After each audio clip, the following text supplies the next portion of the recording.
Okay, I have turned the microphone on and just gonna check real quick and give me a quick thumbs up in the channel if you can hear me.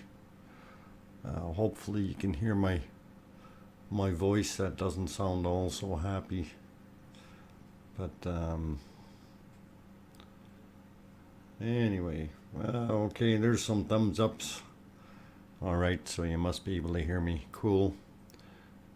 Anyway, thank you all for coming. I'm DrFox2000, your host.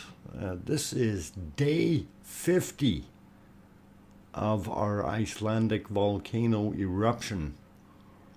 And wow, day 50 is done weird things. Apparently there's some new stuff that happened, but I was kind of busy with other things this morning, and I'm sure you all who were in attendance know I had the memorial for my girlfriend this morning, so a little bit tough, a little emotional. So anyway, yeah, looking at the volcano, of course, this is the mbl.is feed. Looking at it from the east, well, we're looking west. We're on the east side of the crater, and it's doing all kinds of funky things. Now, I haven't seen it shooting up anymore for a little while here. As I was setting up, I was trying to see if it was shooting up really, really high, but it looks like it's just a massive cauldron boiling and bubbling, like it's got steady flow. So thank you, Firestorm. I appreciate that. And welcome to everyone who has joined here. Let's see, Firestorm, we got Steve Penland, welcome back. Also Arizona Snowman, thank you. Tom and Sue Hayes. Let's see who else is snuck in here. Karen Roberts, thanks for coming back. And Dina, guten Abend. Thomas P, glad you're back. Let's see, did I miss anyone? Miss Pac-Man, thank you for coming. Oh, what happened? But you're here, Miss Pac-Man, so we're good. EC, welcome back. Karen Roberts, welcome. Did I miss anyone here? I think I got most of you. If I missed any of you, you can kick me or something. Bob is back. Oh, is that what's going on over there? I was wondering about that. I'm just reading some of the comments here, so all good. Geyser activity stopped because of morning event. Okay. Okay, cool.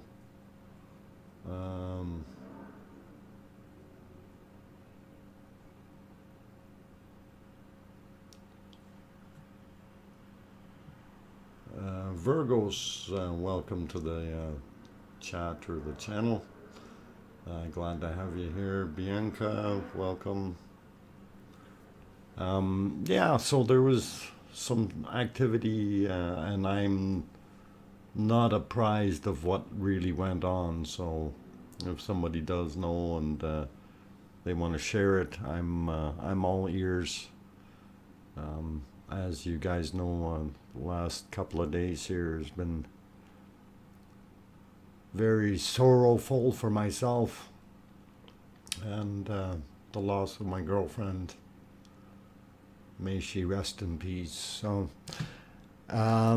anyway, so I really don't know what the scoop is right now, but I just want to look at the other cameras here and see what we got for shots. this still looks pretty cool from the long range one, and that is a very nice shot, but we can see that it has not gotten to the Nadhagi Valley entry point, which would be on the bottom left of that screen. But I'm glad they pulled that camera back a bit. That looks actually pretty good. You can see where all the smoke is coming from, and in the background, behind the hill, you can see that they've got these big moth fire going on over there, all the way around. So it must have been throwing out some more embers and got things going. And okay, I'm looking here for the Bob is back in action thing. What do we know about Bob? What's Bob doing? If we go to the Bob cam, they're still only showing the other guy. Bob is the one on the right hand side, and all we see is a little flicker of smoke coming out of it. At least I think that's Bob. Maybe no, maybe that's not Bob. That's that looks like rocks and stuff further behind it. So if they zoomed out a little bit, it'd be better. We'd be able to tell. Let's see. Oh, I missed some of this. At about 9:20 local time, Bob rumbled back to life. And there have been some changes with the lava river. Channel in Iceland announced it today. Okay.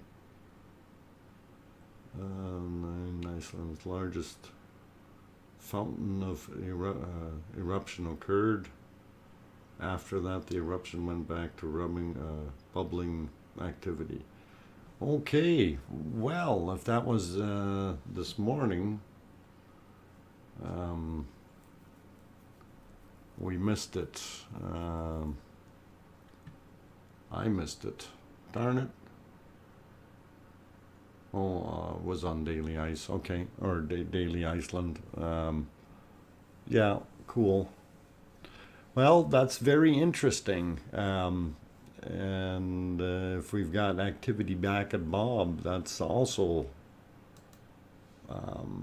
quite unique, I guess, if we look at it that way.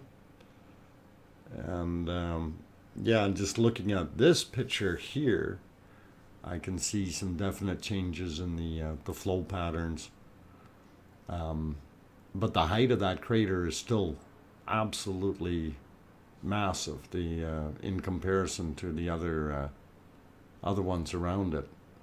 You know, when you look at it, it's just about as tall as Theater Hill right across from it. So it's getting up there in size. But if it's slowed down, it's fine. But this thing is still a huge cauldron. And it doesn't really look that slow when you're looking at the size of this thing. And that's all just hot bubbling lava sitting there. That's still a lot of activity going on, if you ask me. Yeah, that is very interesting. I'll have to keep an eye on my email and see if I get things. Oh, I gotta change my thumbnail. Thank you, Miss Pac-Man. Appreciate that. Yeah.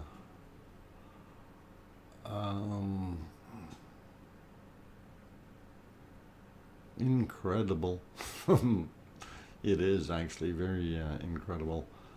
Bob actively went in hand with a large fountain event also, but then the other vent is the cauldron woke up, frizzled out at midday. Okay, so All right. So it came to life when it had the big eruption.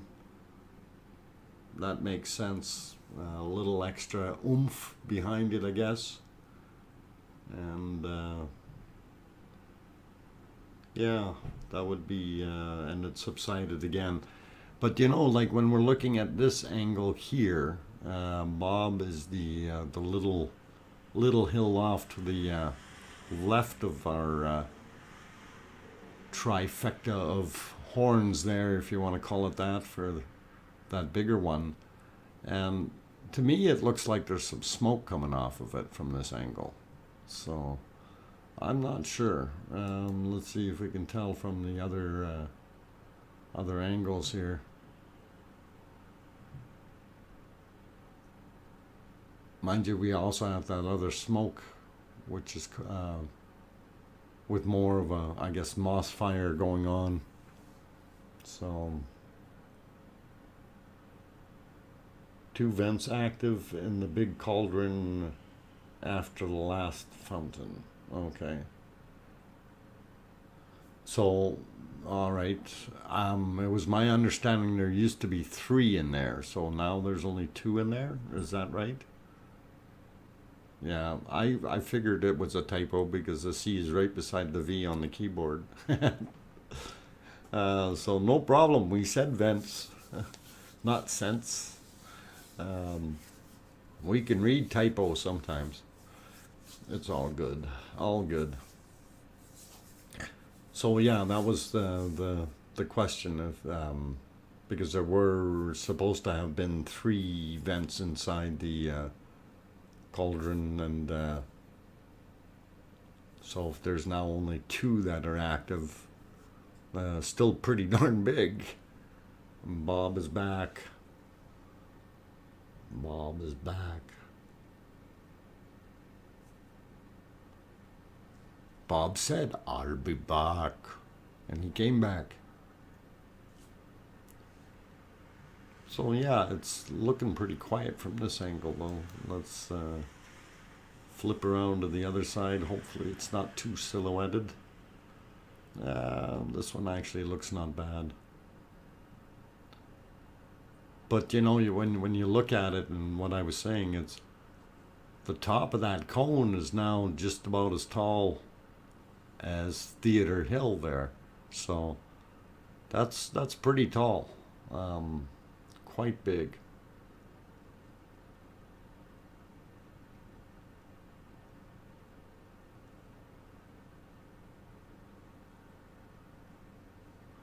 Well, I don't know if it's dying yet. There's always changes that can be very dynamic. So the one thing that we got to realize, we now have a massively big cauldron of boiling lava. So this is not just a little tube under there. Those 2 vents are doing a number. So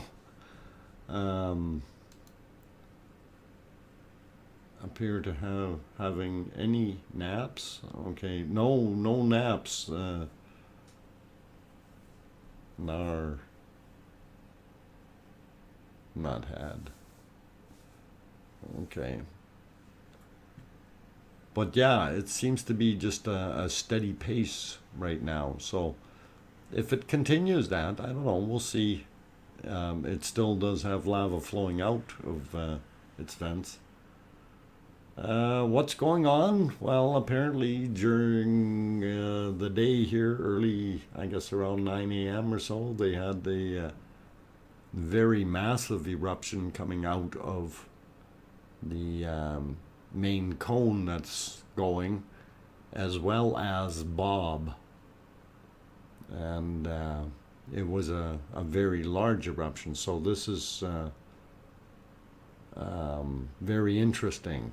And then it simmered back down by noontime, Icelandic time, I guess is what they were saying. So we had some changes, definitely some big changes in what's going on.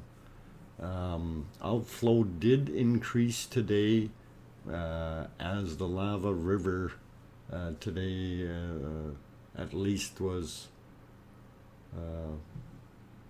beast and covered a large area. Okay, so if it covered a large area, yeah, then it may have gotten a good push to get some of those big rocks going down the hill there. I wish I had an instant satellite image, but of what it looks like right now, but it's probably just a wish. Okay, though. No, the one that you're looking at in the middle there, that is still Ragnar Rock, the new vents, which is apparently gone from 3 vents inside there down to 2, but it is massively, yeah, Ragnar. Yeah, it's still a huge cauldron though. Oh, I got a phone ringing. Hang on.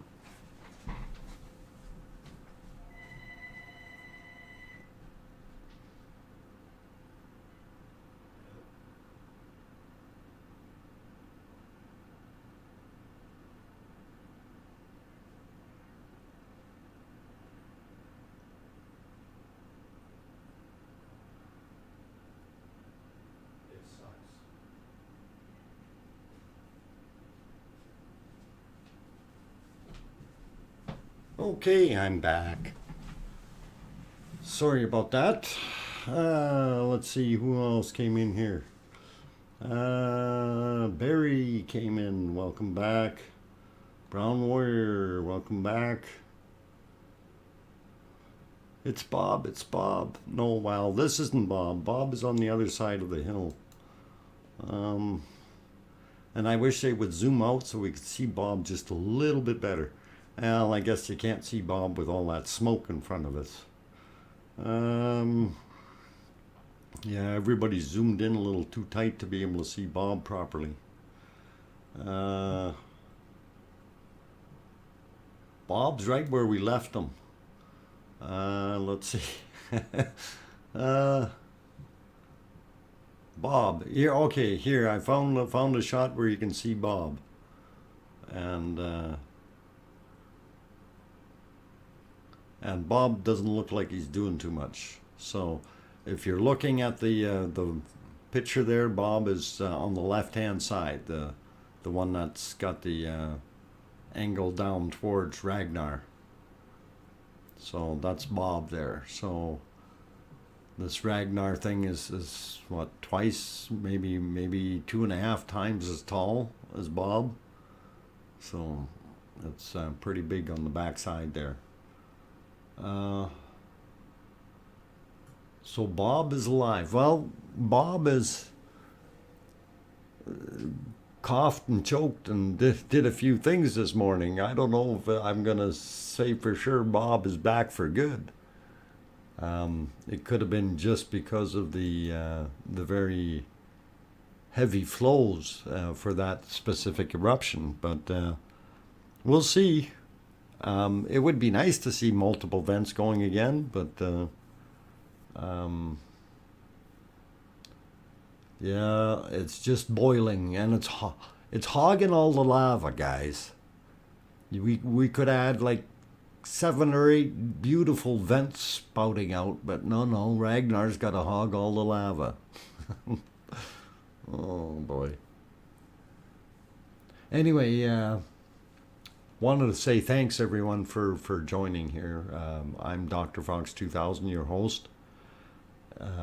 This is day 50 of the Icelandic volcano eruption, and we do have some changes, and because of my personal issues here in last couple days here, I have not been keeping up with anything with the volcano, and I found out today that Bob was active this morning during the massive eruption that came from Ragnar. So that's kind of a quick recap here, and if you just joined, please, if you like what you're seeing, do hit the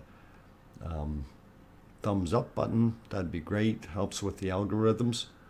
The plan today is to stream till 4 p.m. my time, so 2.5 more hours, or roughly thereabouts, maybe a little bit more, and to keep going with catching up on what happened here, and we'll see all the good things. So, few things I gotta tend to, so we'll see what happens with those. But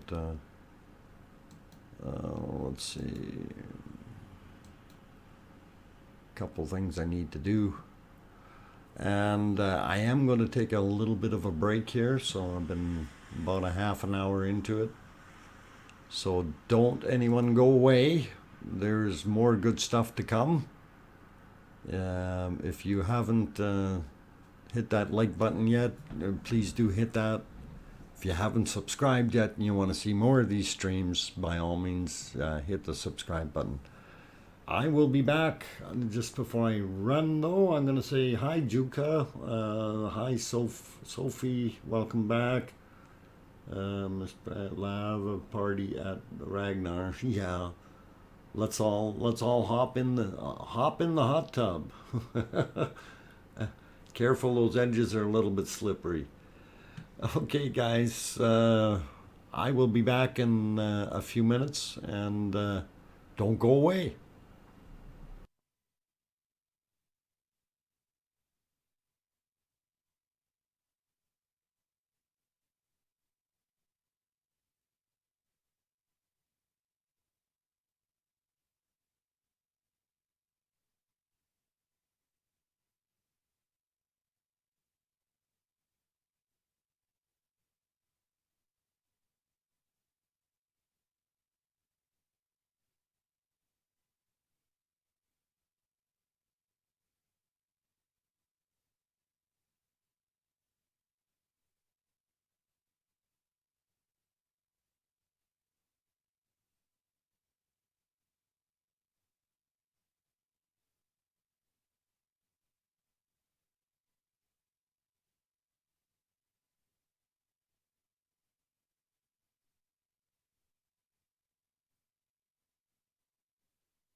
Okay, I'm back, you guys. And just going through here, see a few new faces, or returning faces. Cynthia, hi. Judy Jones, welcome back.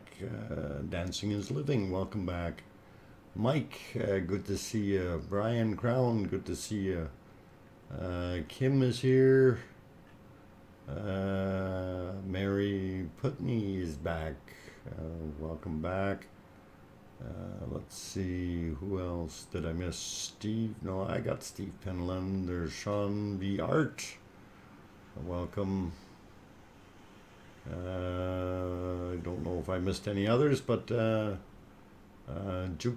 I think I said hi to you just before I took off there. Hopefully I've got all of you. Anyway, yeah, as we see, we got a little bit of smoke on the top right-hand screen there, where they're trying to show us what's going on, but that's the smoke that's happening up in the I guess we call it the northeast area or something. Actually, if I can use this aerial shot from the other day, well, maybe I'll use a map. Map is easier, I think. Well, we'll try that anyway.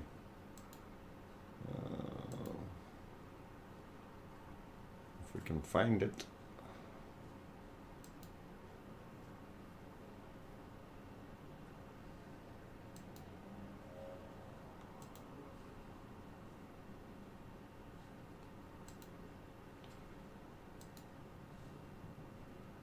Oh, we're working on it, guys. Had to do a few things today to do the memorial, so I had to change a couple things in here. It takes a little bit of finessing, I guess, to get things all sitting in the right spot. So,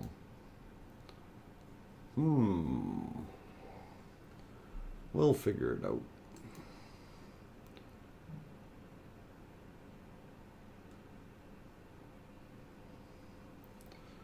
Okay, thanks for joining. Okay, dancing. My shop doesn't sell it. What are you selling? The damn thing was 300 feet high.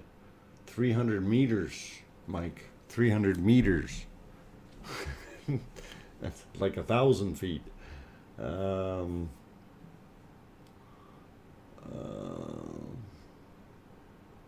The Western Hills are on fire. Yes, it's a moss fire is what's going on. When it was shooting up all the embers, or all the lava, some of the tephra landed further in the distance and started things ablaze, very similar to the other area that we seen on the side of the valley that had burnt a few days ago or last week. Bruno, welcome back. Good to see you. Yeah, smash that like button if you haven't done that yet. That'd be great. Let's see, who else is in here? Okay, Tim, Arizona's your trailer. What channel is your trailer posted on? And when can you get the full video? Oh my God, he's asking way too much stuff there. Anyway, we'll throw it on one of the other views here. This is the one nice long view that we can actually see what's going on.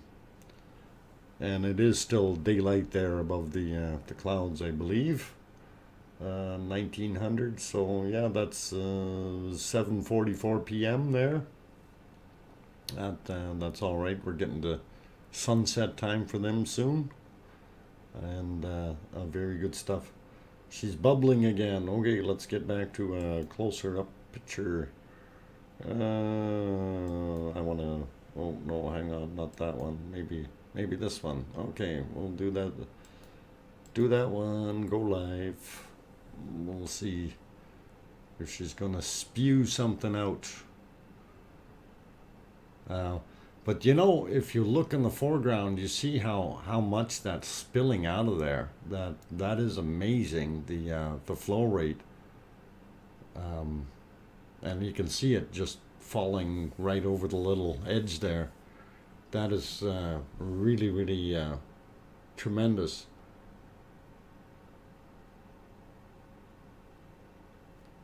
Doesn't get, yeah, that's about the same here, Thomas. It gets dark, but sun doesn't go down. Actually, for us here, I don't know what time our sunset is tonight. I'm just checking to see. Yeah, our sunset tonight is actually 9:16 p.m. Mind you, that's not the latest. The latest I think we have is around almost around 10:37 or something p.m. When that finally sets. So it doesn't leave much for nighttime. Getting baby Etna volcano now in Iceland. Yeah, it is still a baby in comparison to Etna, but yeah, Bob may be reactivating here, so it cooked a little bit earlier, so maybe we're gonna have some fun coming from there. Looks like the outflow gas has doubled. Oh, okay. Yeah, that would be. But you know that cauldron it's a massive cauldron, and I mean, like I said before, you can stick all a bob in there without any problem. You know that thing is huge. So oh yeah, that's not being quiet as far as I can tell, as far as volcanic activity. And yeah, we're still getting quite a bit of flow out of there, so it is very interesting. And we did have a little better view of the backside there, so I think I'm going to try to throw it on the multi-view, and we'll see how that looks. Of course, that smoke decided to come right back in there just as I was doing that. Okay, so now we can see the four views. That looks pretty awesome. Can't get a good visual on the west side. No, that's because right now, hang on, let's see if I can get to that camera here. Which one is it? No, it was here. Or here. Let's push that live. Yeah, that camera's a little out of focus, and I think that's due to the smoke. But that's looking at it from basically from the west or southwest, kind of, sort of.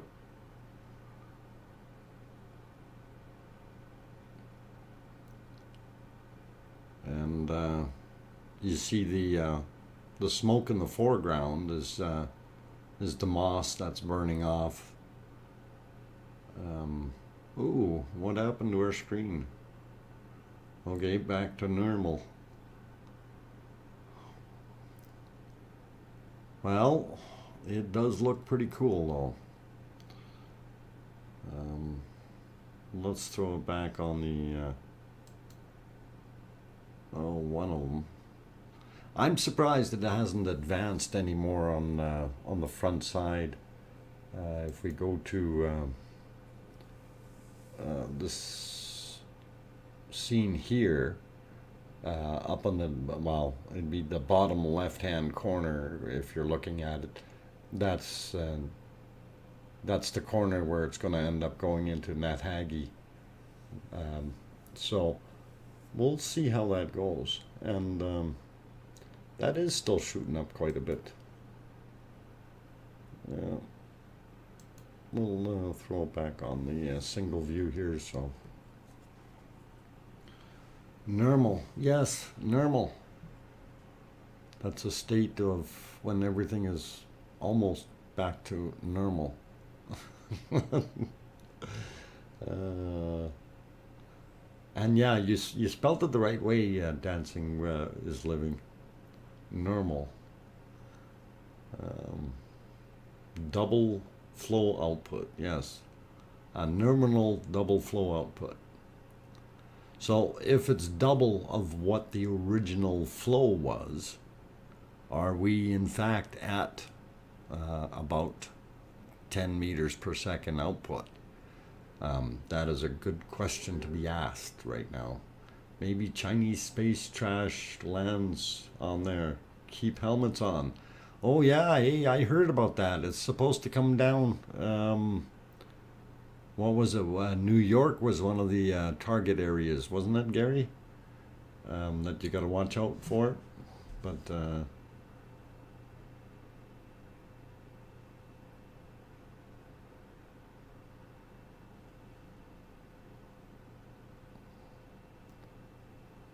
yeah, on the other cam. Let's see. On where's the other cam? There's the other cam. Just so you can see where Bob is sitting. Once the smoke clears, you can see it. There it is, Bob. And Bob doesn't look very big compared to that monster. uh,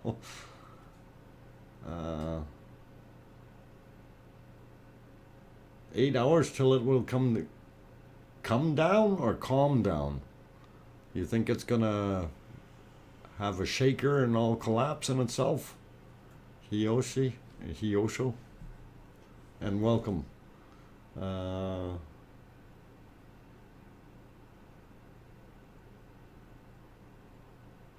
Oh, Iceland should be fine. Yeah. I don't necessarily need any space debris here, so.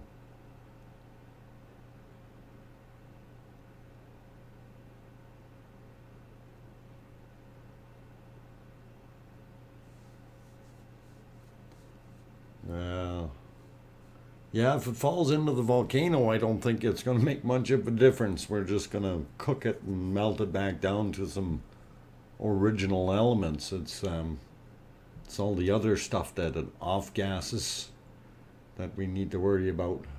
7 to 8 hours till China rocket comes down. Okay.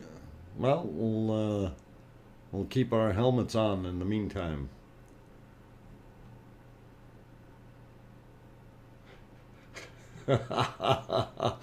Oh, Kim.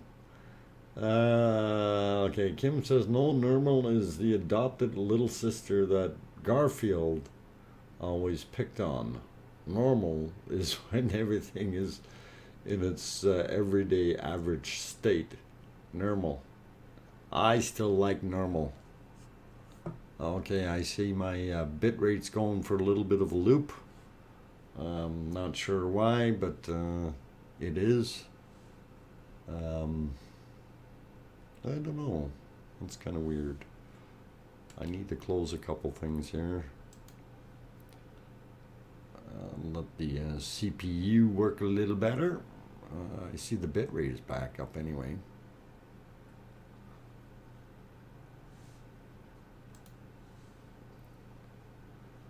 So, yeah, plugging away here. Okay, well, let's put it back on this. Too much smoke on this one. I'm going to start coughing right away. We'll have to put it back on one of these other views here.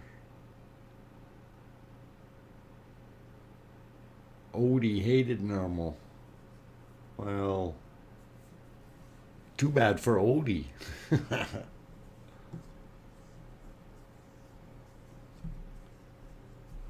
Oh, fun, fun, fun.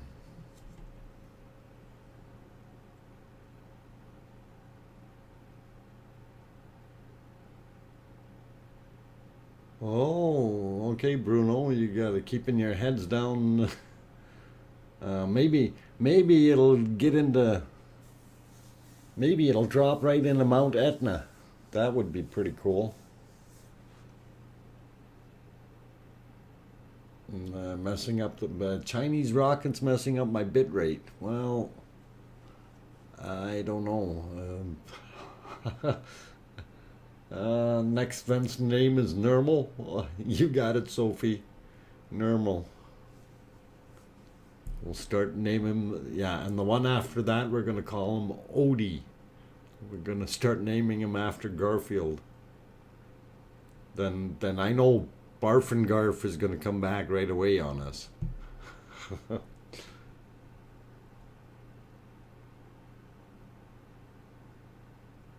Yep, I remember little Normal, the grayish silver little fella, all one color kind of thing. I remember seeing that show. So I know of whom you speak, Kim.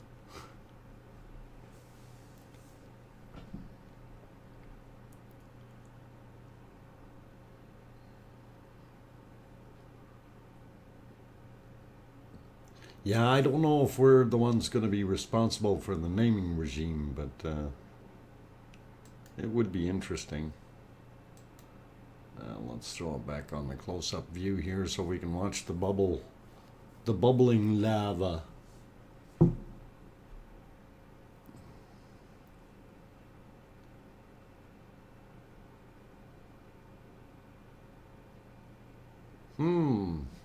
I never seen the sequel to that, so we don't know, Kim. Interesting thought, though. And I'm actually surprised this cone is still standing in all its glory, even with the two sides knocked out. Because yesterday, last night, it sure looked like it was hot and ready to just start oozing into itself and closing up the hole. So very interesting to see that it's progressed. But it didn't melt. Mind you, it is pretty darn thick on the back side there when we looked at it. It's like the kind of the opposite animal of what Bob was. Like Bob built up on the, I guess we call it the east side, and this thing built up on the west side. So very different direction of cone, but it's cool. This afternoon we had several earthquakes, shakes from 2.7 to 3.9. My cappuccino milk cream got doubled. Got double. Well, did it taste good, Bruno?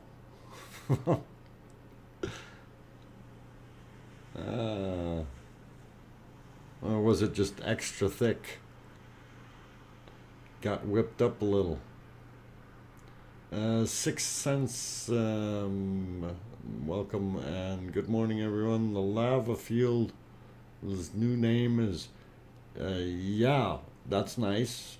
It's Fagdalsholm. Schön.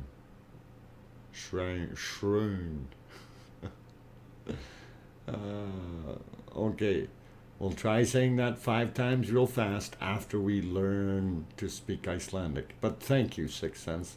And there's no intent of trying to be rude or anything. It's just we have no way of pronouncing it.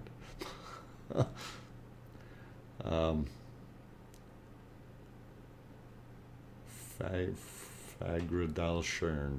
Schroin. Something like that.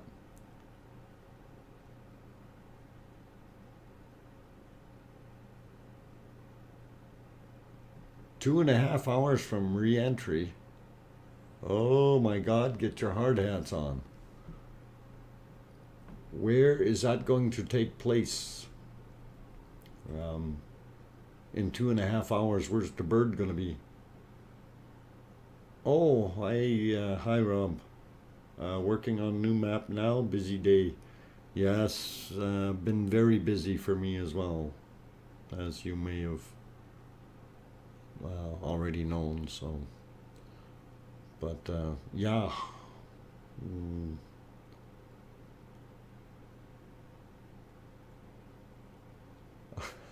Thomas, if you do that, that would be great. And make sure we can see your lips move when you're saying it. That's important. Just hearing it doesn't help me.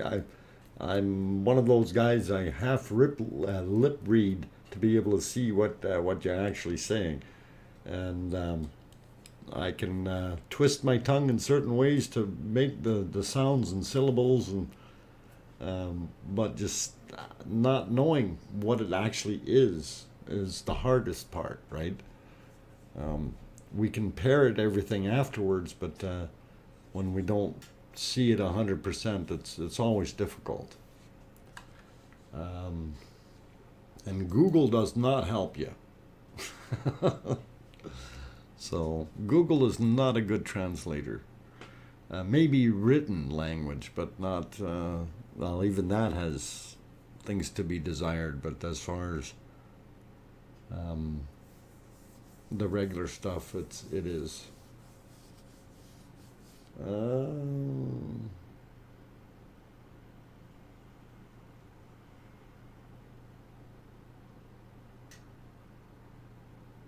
let's see what else we got going on here. Did I miss anyone else sneaking into the room?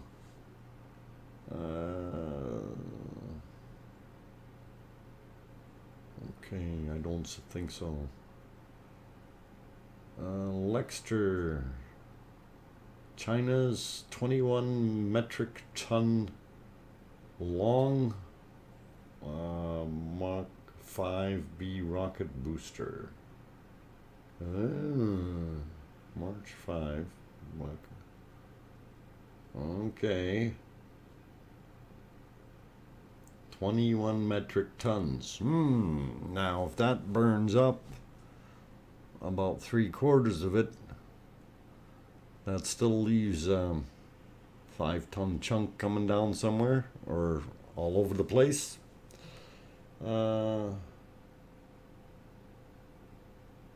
Working on different screens.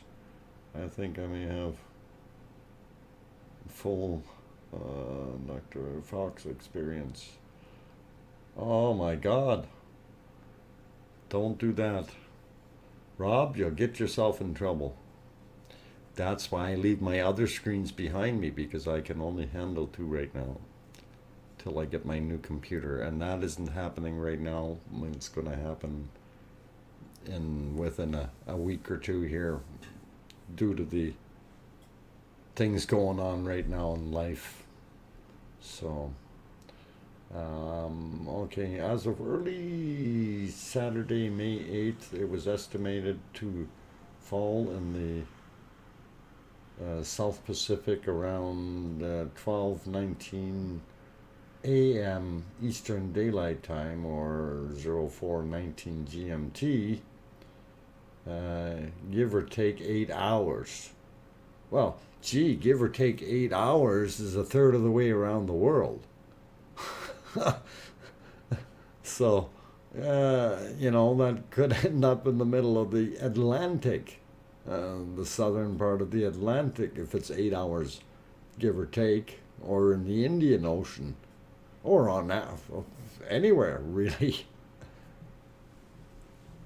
Because you go back either 1/3 or forward 1/3 of a day, and that's your landing zone. That's yeah, helmets on, everyone. You got it, Sophie. Oh man.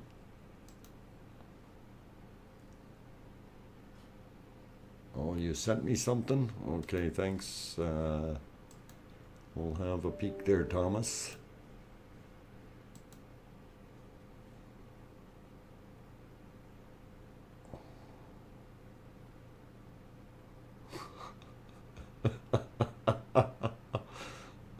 Oh, yeah, yeah, yeah. Okay. Let's save that. Thanks for the chuckles, Thomas. I will share that. That's cool.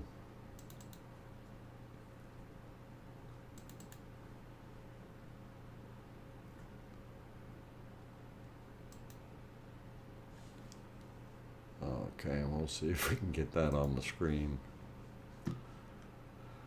Oh, fun, fun, fun.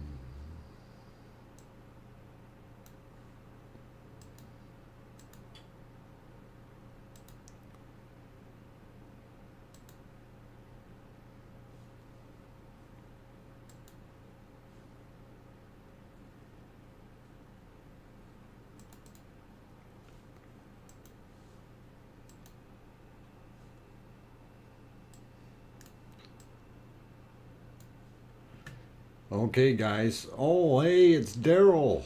Daryl, everybody say hi to Daryl. Daryl is here. Good thing we see you, Daryl. Daryl, I want to make sure that you heard me say hello to you. Hello, Daryl. Please respond, Daryl. I need you to tell me that you heard me, Daryl. I'm going to have to do something drastic. Oh. Put your name on the screen in lights. Okay, here is something very interesting, and it's coming right at you, and I think it is hilarious. If it'll go. Okay, Daryl. Oh.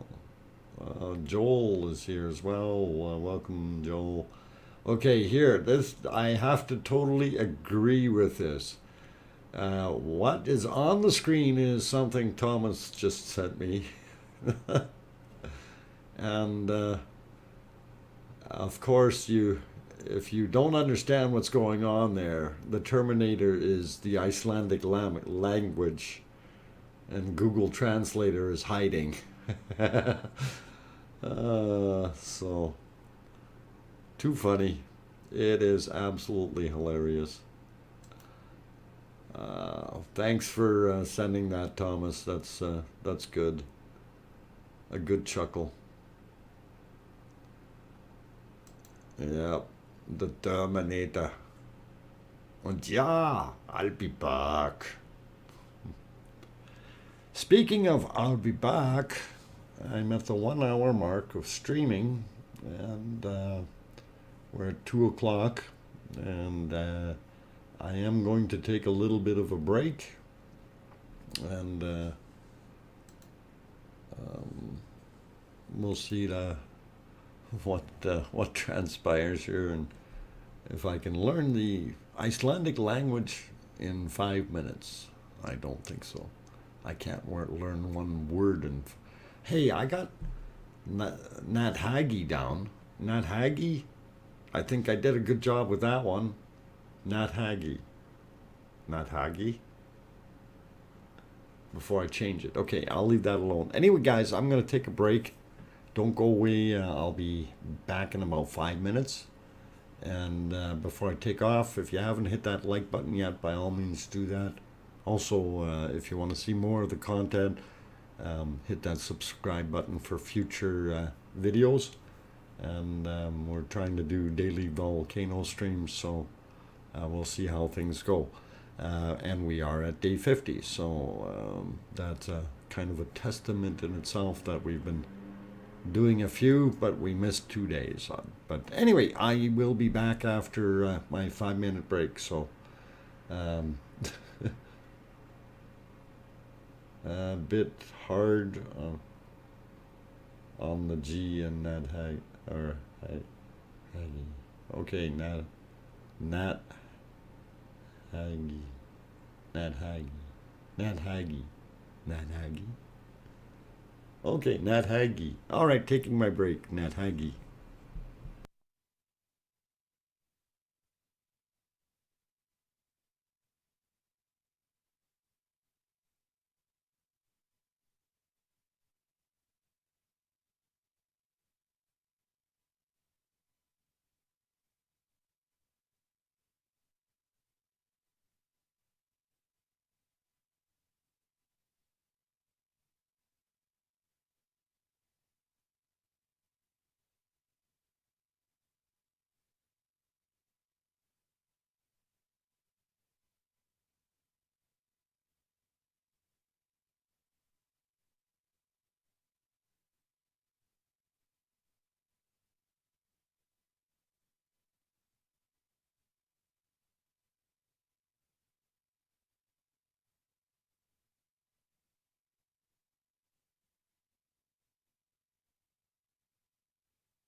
Kim, don't you dare give him ideas.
Okay, I'm back and I'm looking at the language thing, and mm, Dina, it may sound when we say "Ich lieb dich," it may sound pleasant to a German, but when you say something like that in the English language, in the German voice, they kind of like, huh?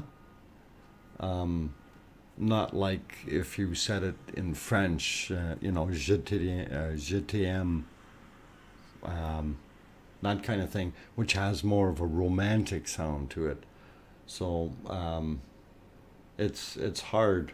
Uh, Arabic just as bad as German, yeah.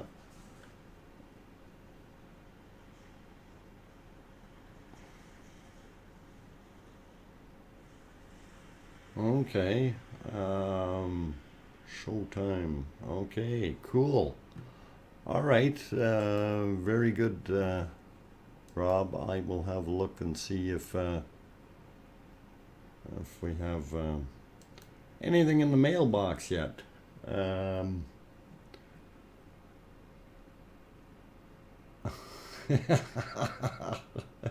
Yosho.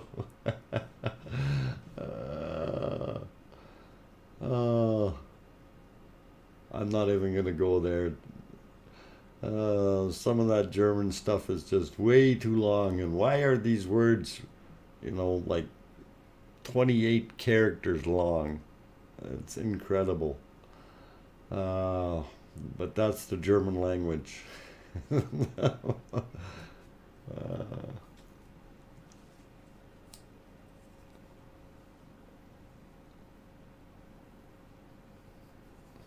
Yeah, we sound very hard, but that's the way it is. Yes, Bruno, Vikings gone wild. That's what I figured. We should make a video. It'd be pretty cool. Yeah, thanks for Hiyoshi. Hiyo, Hi, Hiyosh, Hiyosho. Oh, boy, I'm bad with names. I forget mine. What the heck is my name?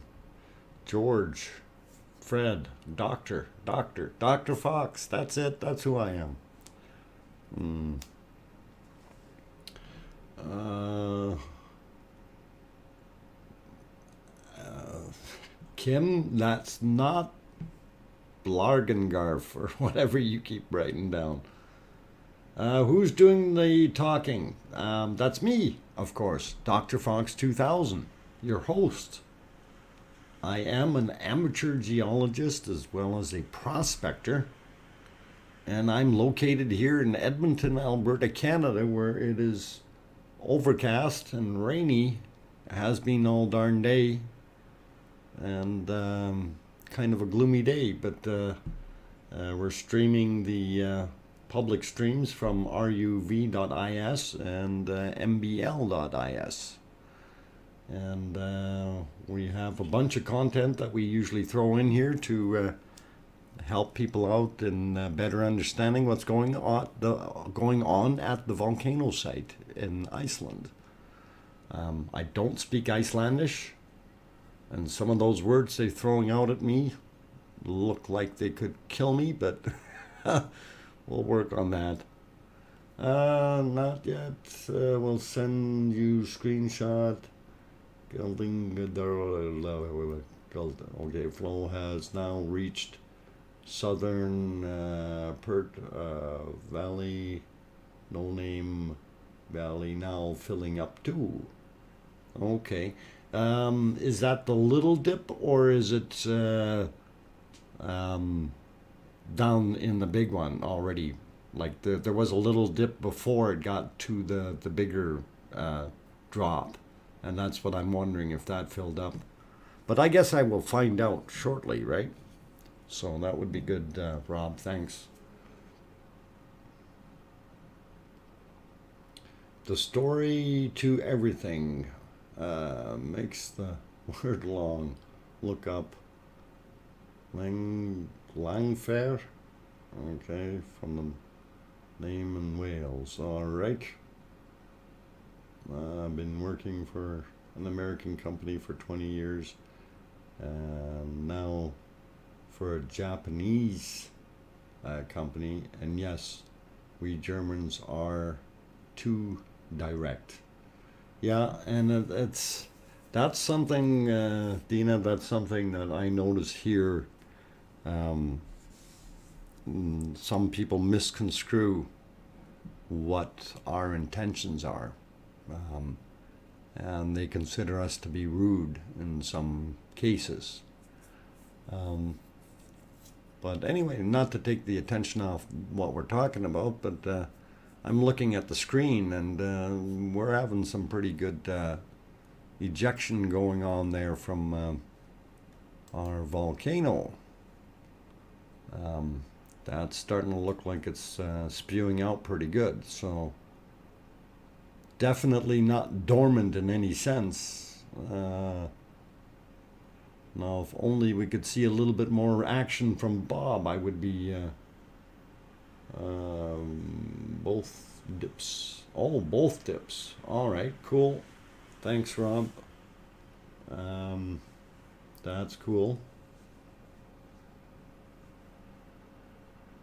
And I don't have the 3D map loaded up anymore, so I had to close that because of doing the other stream today. But that might be something if they redid that 3D map. We'll have to have a look and see if they got a new one.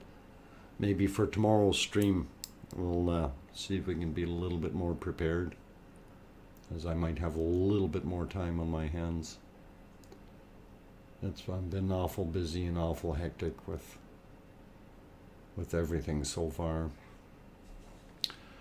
in the last few days here, and I'm sure you guys can well imagine, you know, when you have a loved one pass away, there's a few things that come to mind other than what your normal routine is. So we keep working on that. Anyway, hey, I see there was 102, now there's 95 there. Likes are sitting at 70.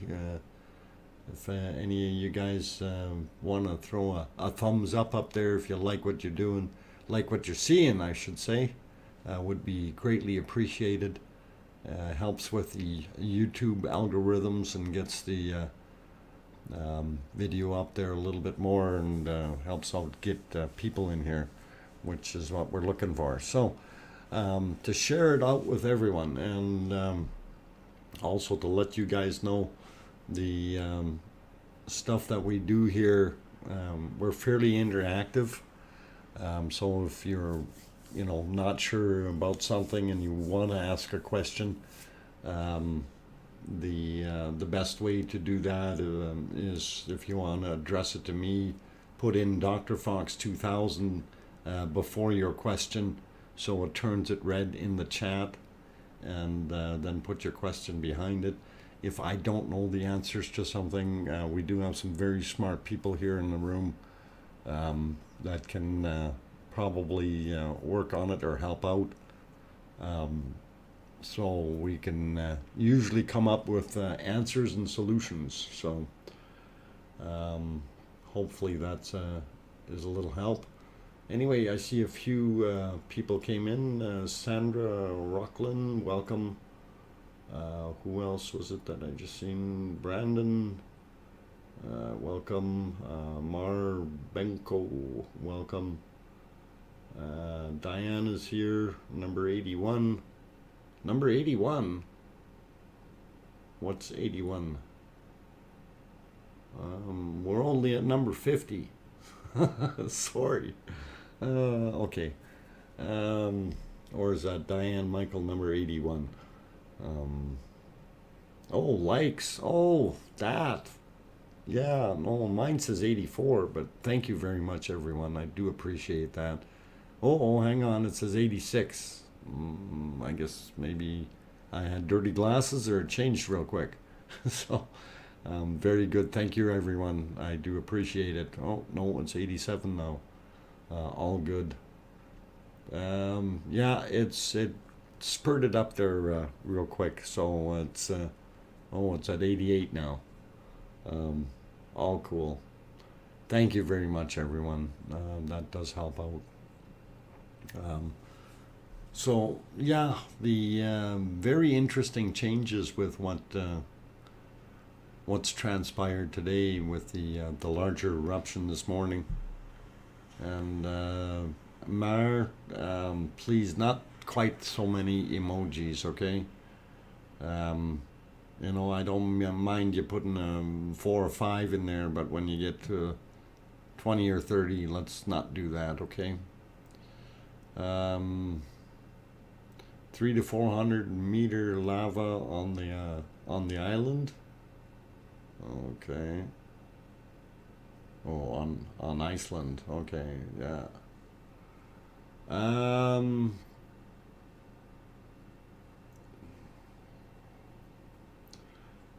Carmack 1, welcome. Hi, I'm the appliance flipper. Well, you can flip appliances. We don't have any appliances in here unless you got a Lava Maker 2000 or 20,000 or whatever it's called. We can use one of them. We can always use some of those big valves that we have to turn and control to get the pressure up and make the explosions there in the volcano. So that's all fun. Let's see. English is no picnic either. No, English was a very, very difficult language to learn. Kim, honestly, from, you know, when I came to Canada, like I said, I only knew yes, no, and thank you, and English really was a bugger of a language to try to learn. Everything is backwards. Anyway, do you have a picture of Bob? No, we don't have a really, really good picture of Bob, Casey Cat Taz. Or, if you look, okay, the one that's kind of grayed out with the smoke in front of it, unfortunately, that's the moss fire that's happening. And if we bring that one a little bit larger, Bob is there, but in the smoke half the time. So if you're looking, I'm gonna see if I can get that to get my crayons to work on here.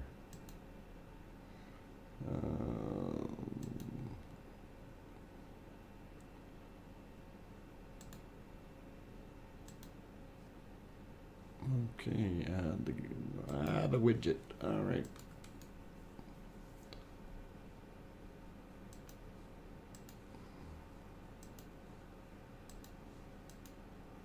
Okay, so when the smoke clears, I will point out Bob. That's where Bob's sitting. And there's Bob.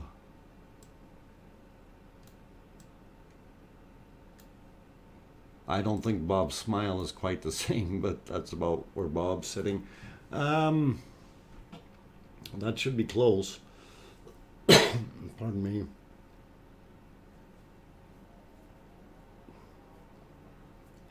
Yeah, I did see that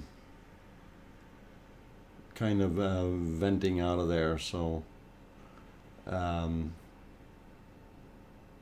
was kind of wondering what that was about, and I almost thought, okay, it's part of the grass fire, but or sorry, the moss fire. I wasn't sure, but if we could see some more spurting out from his eyebrows here, I'd be a very happy camper. Or his eyelashes. Okay. Yeah. Too cool.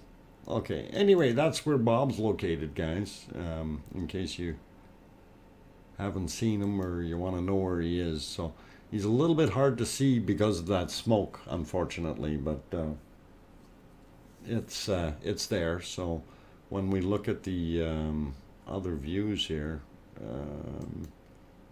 we can kind of sort of see him in this view here. He's off on the left-hand side there. Let's do that here as well.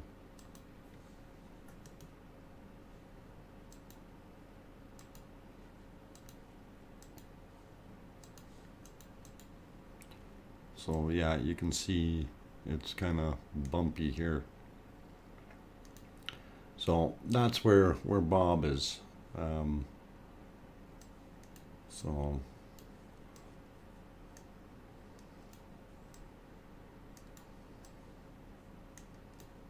okay, and you know, you look at the height difference from here, and then you look at how tall this thing is. Now this thing is actually this is a little bit closer to us height-wise, but you know, if we had a line straight across, this thing is still double the size of Bob, right? So if not more, it's huge. Holy, what is that big name? Holy macaroni, how do you expect him? Kim's name is that? I thought it had something Godzilla in there somewhere. And go goosh, gosh. Oh my God. Created largely for promotional reasons, so railway stations would have the longest sign in the country of Wales. Oh my God. A railway station?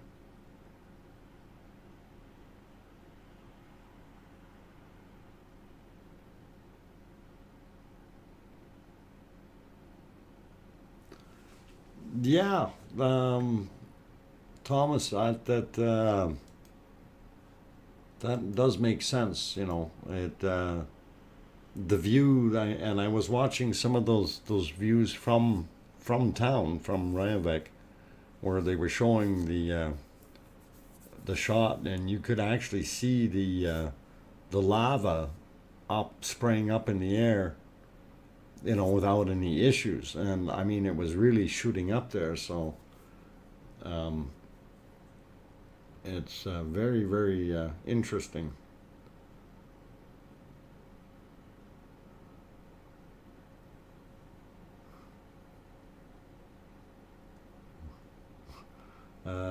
Welcome, Jan. Welcome, Sharon Price. Who else?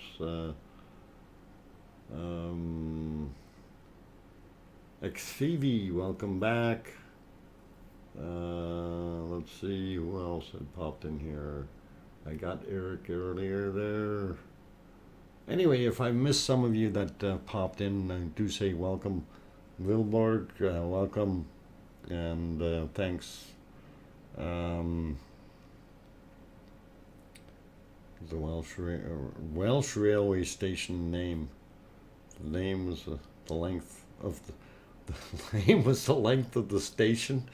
Holy mackerel!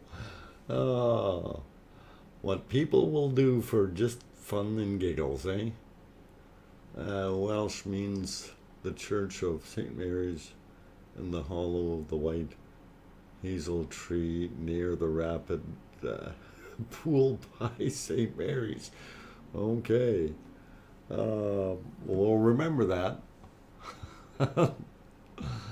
I want a 2021 Bob calendar. That might be a good idea. Get into the calendar business. Have one for every day or something. New picture.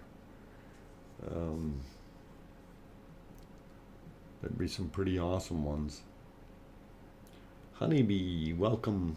Last night the volcano was erupting in its usual pause and spew fashion, and then changed to the continuous bubbling and rumbling this morning. Is it known why? No, we don't know why, but obviously been a pocket that had built up that has now broken again.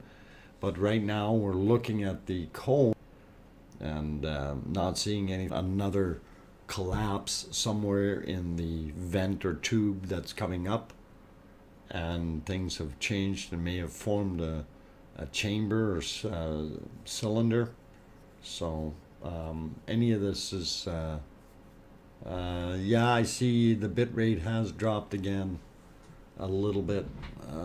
Not sure if I can do anything about that. Hang on.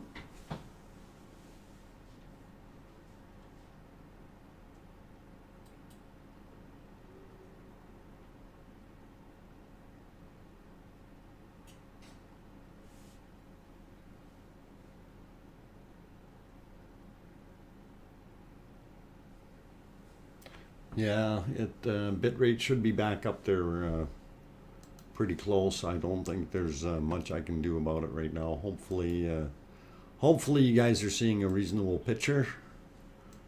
Oh, why this not? I'm all ears. Oh, feedback. All right, why is this thing not showing in good quality here for me? Oh, it changed. YouTube changes things all by itself here, so always fun. I managed to log on to the YouTube on my mummy's phone. I inherited after she passed, hoping I could use it for videos and pics, but I'm going to need to get a phone cover. Oh, okay, cool. Well, glad you got something to watch it on. Yeah, and that's getting back to the thing that we were talking about. Yeah, definitely something in the column that comes up and it's feeding the vent has changed, and usually when we have this type of thing, it's fairly far down, so it's not just right under the ground where it's changed. It's probably 10, 15, maybe even 20 kilometers further down that the system has changed, and down there everything is fairly molten and can easily collapse or move, if you will. Something had been softened up for a long time already and decided to slide into place or whatever. Sorry to hear about Bree. I lost my mother on April 16th. I only had her to rest a few days ago. Sorry to hear about that. Thanks, Phoebe. That's always bad. Sure you can. Email YouTube and tell them to quit messing around with the network. Kim, I'll get right on that. Yeah, hugs, XVV. Jan, wow, last time I looked, it was at 45 meters. Yeah. Yeah, well, it's a little taller than 45 meters, but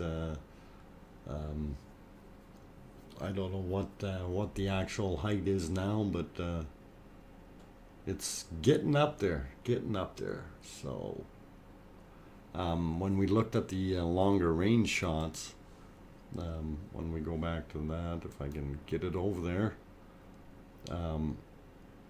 the height, if you're looking, kind of looks almost comparable to what Theater Hill is now. So if you look at the bottom right hand screen, you can see the tip, and then of course Theater Hill is the one on the left side of that screen there, just where the sun is. That's the height of Theater Hill, and then the volcano is the next higher body over, and you can actually see Bob kind of in between there, and Bob is dwarfed by this massive crater slash vent, and you can see Bob up in the upper right hand screen as well, just to the right of the Ragnar complex there.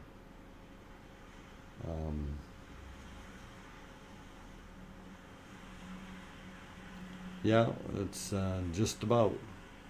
It is quite tall. So now, if it keeps erupting at the level it does and rebuilds its walls a little bit, it will get taller. So um, a little bit of a break, and where it stops flowing, like in between.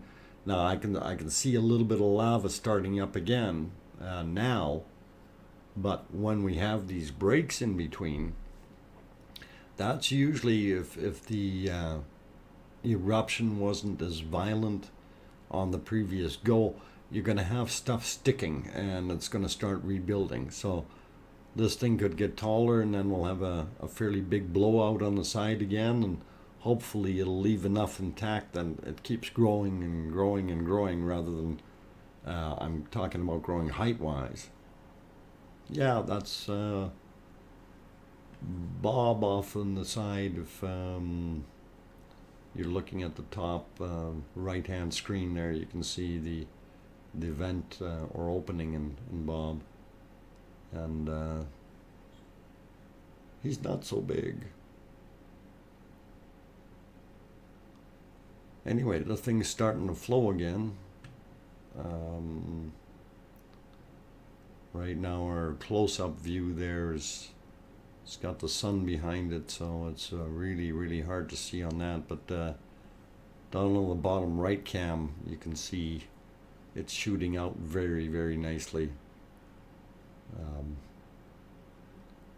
And it's got to be, well, obviously it's got to be taller than what the crater rim is, because it looks like it's shooting up twice as high. So you've got a pretty good plume going on there of ejecta coming out. Sati, welcome back. Let's see who else has popped in here that I may have missed. Dan, I think I might have said hello already. Well, last time I looked, yeah, that's right, 45 meters high. I did say hello there. Okay. I'm going to go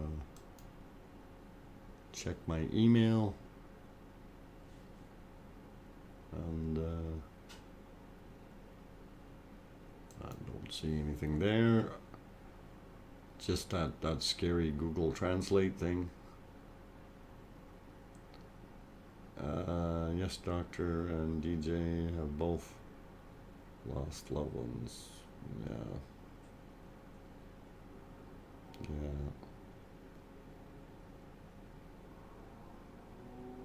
Temp name? Okay. XCV, hope you figure that name thing out.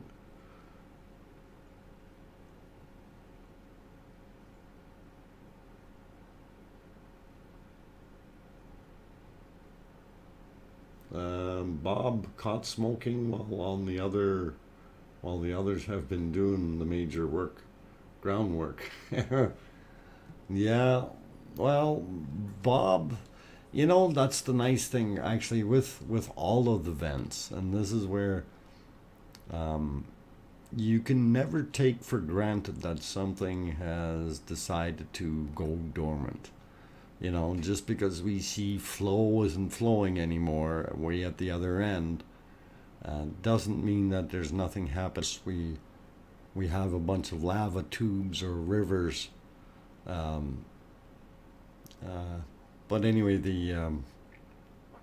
so we don't see a lot of lava on top, other than some of the very large boulders. Guys, tomorrow we can watch how in the time lapse videos how it flows, and some of the sizes of some of these things. They're the size of a 3-story apartment building, and literally floating down the lava river. So very interesting.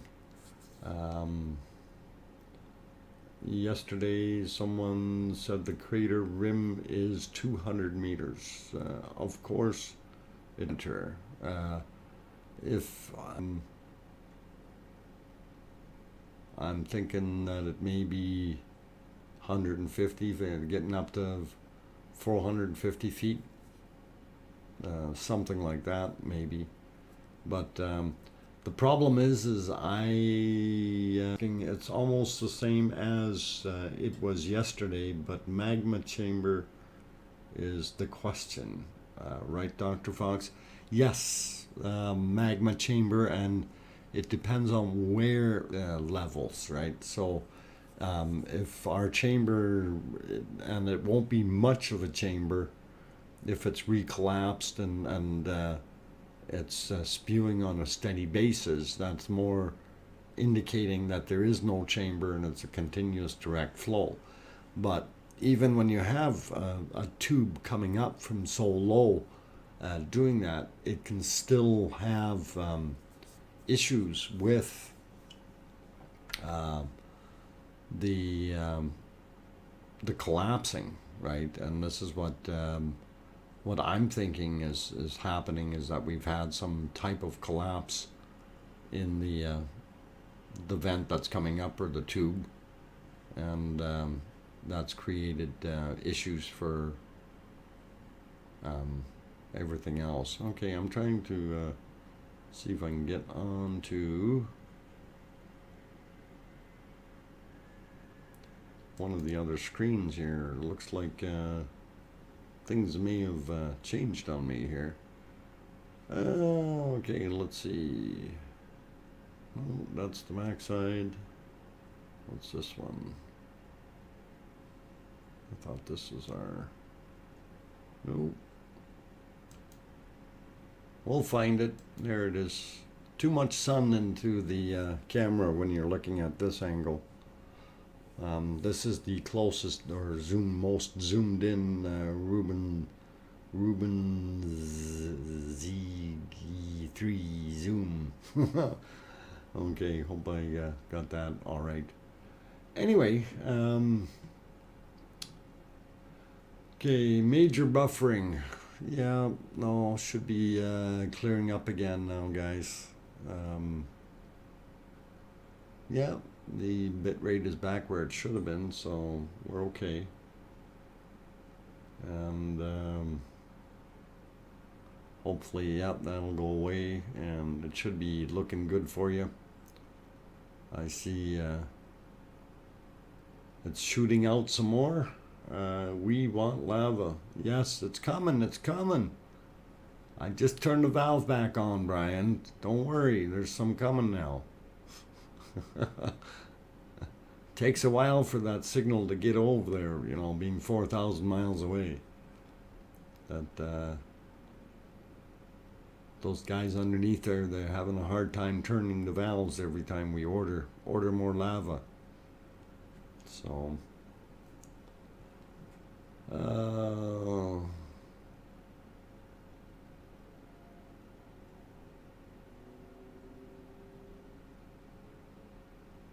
okay. Anyway, I'm going to put it back on the multi-screen for now, because this one is a little bit hard to see, so we'll leave it on the other one so we can see all of it and kind of watch for action here. And actually it doesn't look too bad, guys, so I think that's a pretty neat view. We'll see what it looks like once it gets a little bit darker there. That sun should be setting soon, and we'll have a look and see what it looks like. But I am going to take another break because I can hear my voice is starting to break. It's actually my second stream of the day here, so already been doing a lot of yakking. Anyway, guys, yeah, it takes a little bit to keep your composure with everything that's happened in the last few days here for me. For those who are new and don't know, my girlfriend Bree had passed away on Thursday, so we had the memorial online for her today, this morning. And So that's why I'm not quite sounding as chipper and cheery as I usually do. Anyway, guys, stick around. I'm going to take a little bit of a break. Um, if you haven't already hit that thumbs up thingy, by all means, give it a quick whap there, and or bop it, or whatever you want to call it. And if you haven't subscribed yet, you can always bop that little fox on the screen there, and that'll pop a subscription button up, I guess. Anyway, I will be back in about 5 minutes or so. So stay tuned, don't go away, and keep smiling and keep watching the action. I'll be back.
Okay, guys and girls and everyone else, I figured I'd pop back in here real quick.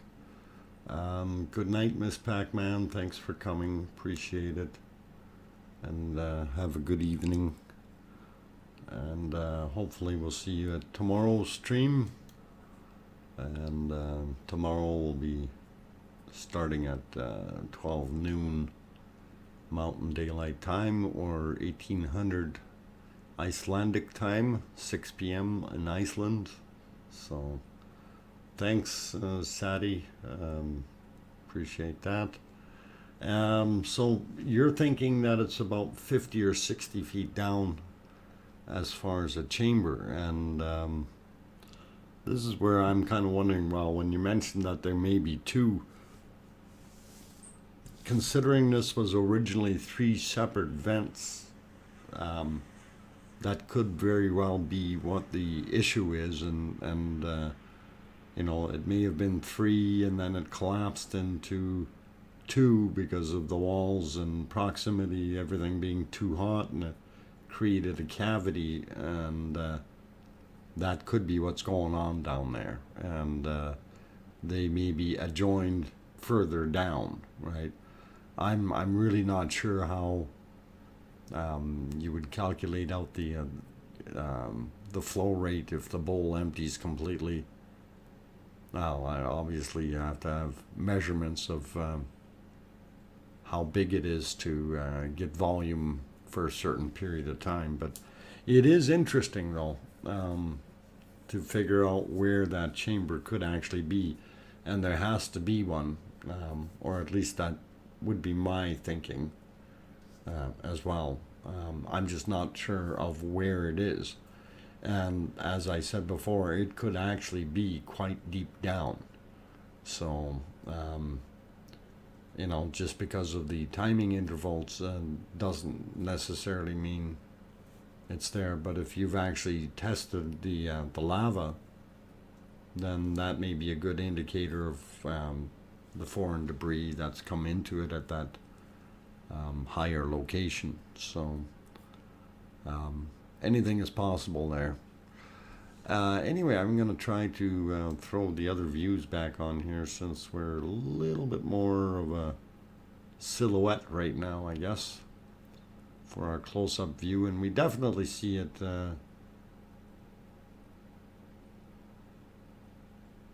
at zinc and basalts. Okay. In the lava. So the zinc is comes from higher up, doesn't it?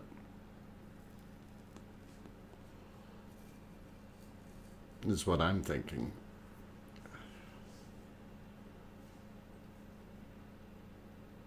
So it may have been, you know, something in between the two tubes coming up, and it collapsed or got ripped out because of the velocity of it, and caused it to happen. Like, if you know, if you have a second chamber further down and that shoots up and fills the first chamber up, and then it goes from there, that's kind of what I was thinking here, but you never know.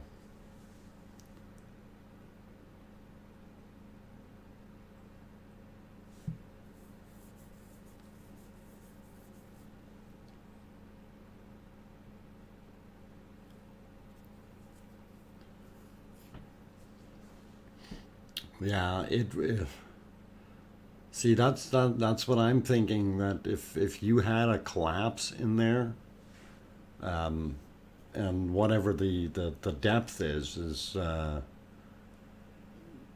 know, what I'm thinking is that the tube cut through an area that was fairly rich in zinc, and I don't know how it would have gotten there to begin with, but it may have broken off and washed into it, got melted, and then you've got a higher content for a while, right? But it would have to be a fairly large amount of zinc to start showing up as a change in anything, if it is flowing anywhere from that 5 to 10 meter per second or cubic meter per second rate. So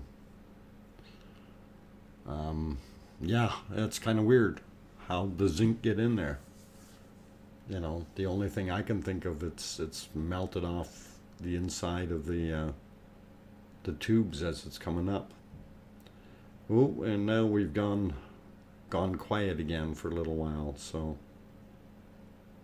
start your timers. Titania, there could be more than one instruction because, okay, of it fanning at this point and starts at one end, bubbles, and then another joins. Yeah, there's a lot of speculation.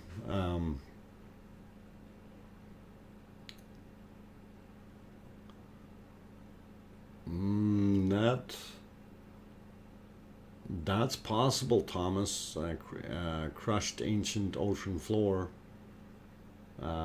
Something had broken off, and again, that would indicate that the tube or vent that's coming up is actually going through that material already, and if it's washed into it by, you know, literally melting off the edges and creating a bigger chamber, introducing more of it to allow it to mix properly, and then you get higher zinc reading. So obstruction, yeah.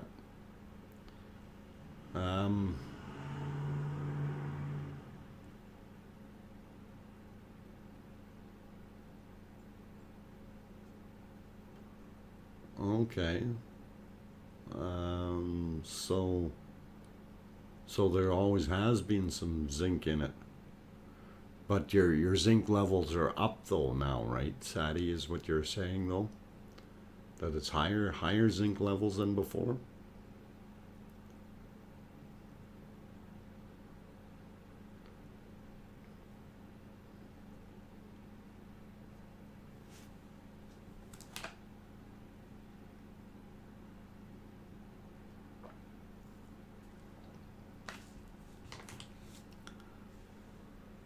Yeah, our cooker's gone quiet.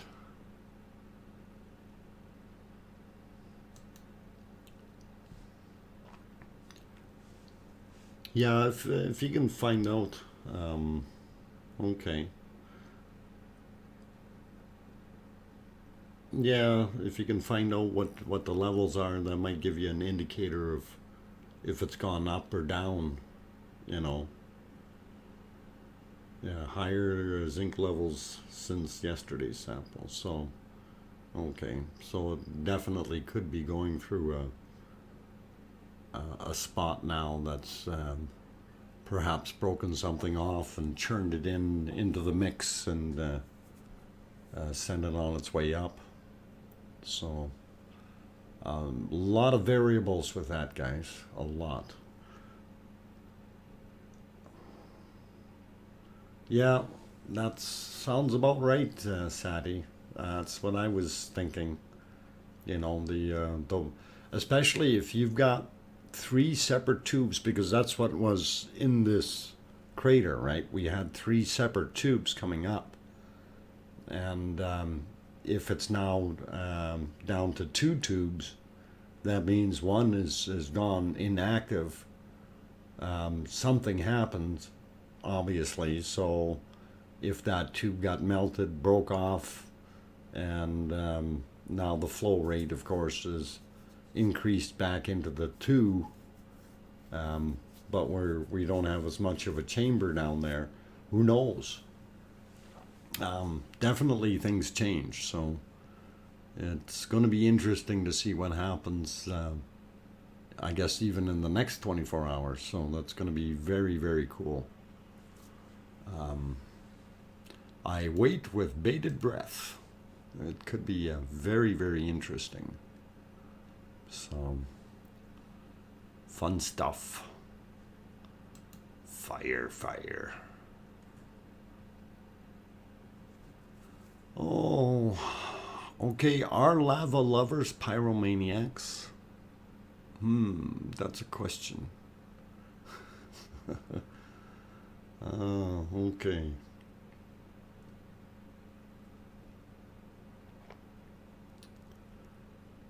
And of course, that sunshine is just hanging there with that blue sky, and we're all going to complain about it and say, why isn't it cloudy so we can see it? Ragnar building up for a big kaboom. Oh, they shut off Ragnar. Yeah, that could be a big kaboom, all right.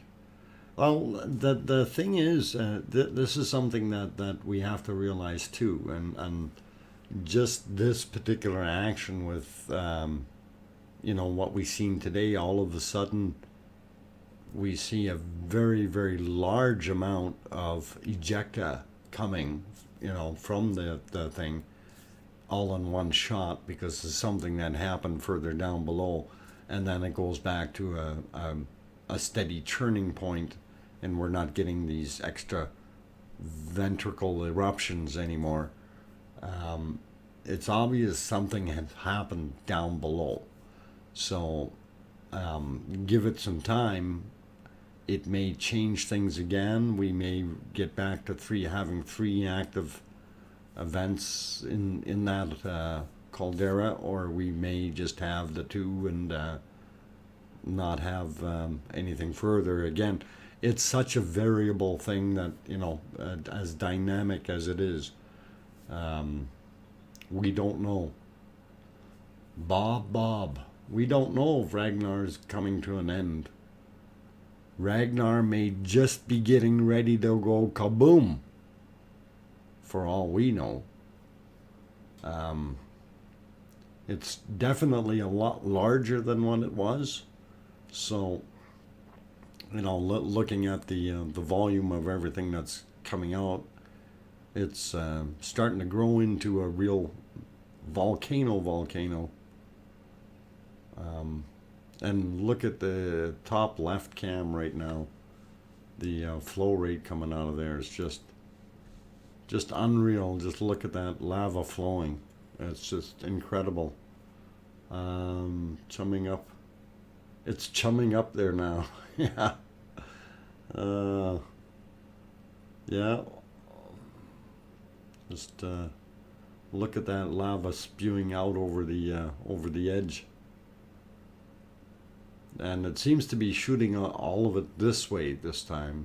Before it was shooting it off to the east, or sorry, to the south more. It's kind of shooting more to the east here, which kind of makes you wonder what's going on in the hole.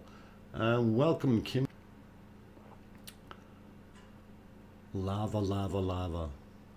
But it's amazing that this thing has been going for 50 days now, guys. This is pretty cool. And I'm glad we've got at least 48 of those days videotaped. So I see my bit rate's doing a little bit of a yo-yo thing, so hang in there. It's back up, so if you had some buffering, it should stop now. Hopefully that's not driving people too buggy today. Been really kind of watching this thing, but I don't know why it goes up and down. We got a bunch of the extra stuff turned off, so 49 to be exact. Okay.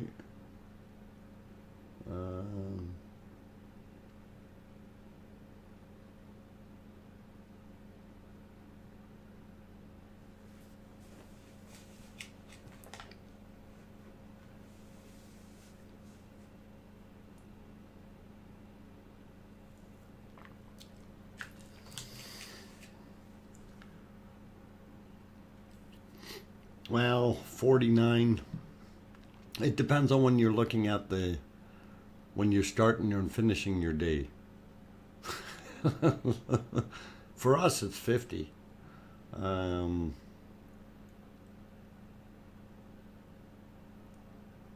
control bit rate that seems to love to be controllably varied all on its own. Oh boy.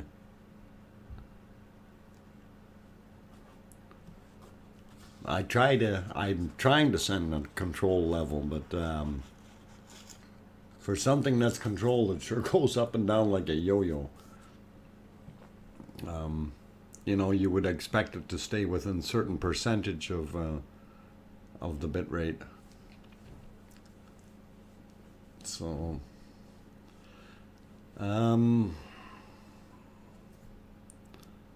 yeah, it goes up and down because of idiots at the YouTube can't leave well enough alone. Well, yeah, they have some things there that that sometimes people should just, you know, don't fix it if it ain't broke. And it's just a motto that I usually have, but you know, people want things.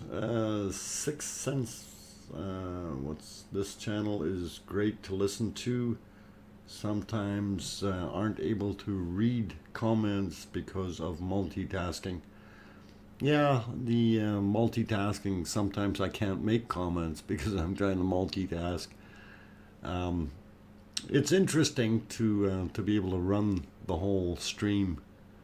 And of course I'm running this on my end here without help or extra fingers or bodies, and I only have 2 hands. My other 2 arms were taken away from me way back when.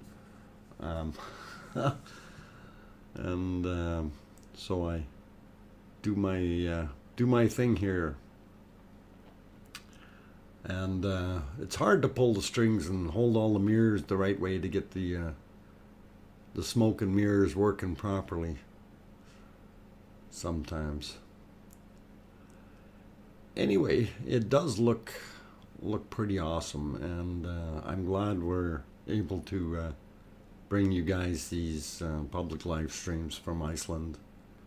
And thank you to ruv.is as well as mbl.is for the streams. And they've done an outstanding job. Just wish they had better weather over there. Although today is not bad from the looks of things with that blue sky, and of course we're watching the volcano throw the smog into it. So this channel has, okay, I got that. So happy Bob is back. Well, Bob was back this morning. If Bob is back permanently, I would, well, we'll see what happens within the next couple of days, right? It is definitely something to be looking at and watching out for. So, when you're that far north, eventually I heard the sun will stop setting. No night anymore. Yes, if you are far enough north, actually I believe it is our 60-degree mark. That's when you'll start having, in the summertime, you'll have your full day, all day. So if you move a little further south, like where I am, I'm down at 53 degrees. We get extremely long days in the summertime, extremely short days in the wintertime.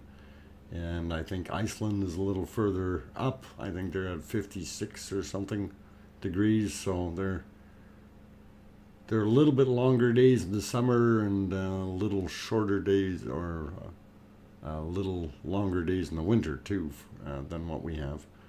I hiked a little far today, so I'm going to crash now. Okay, Sadie.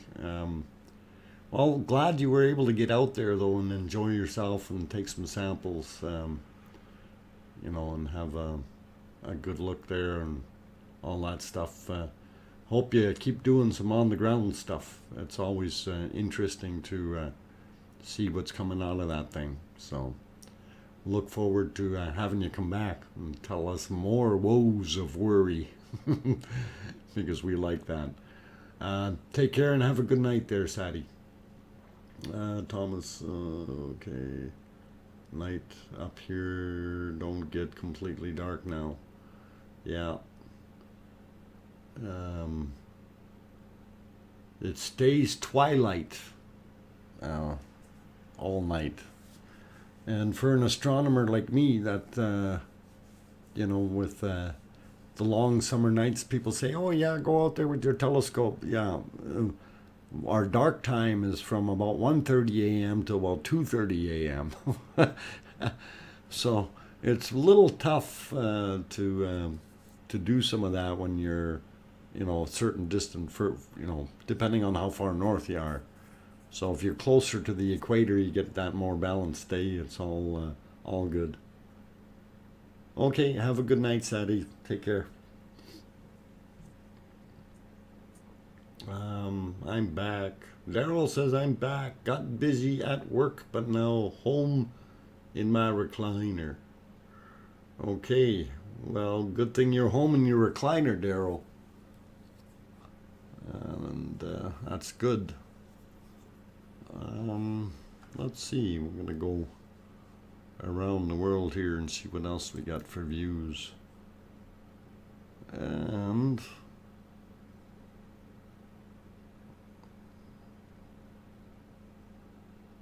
that looks weird. There we go. Okay. That makes more sense now.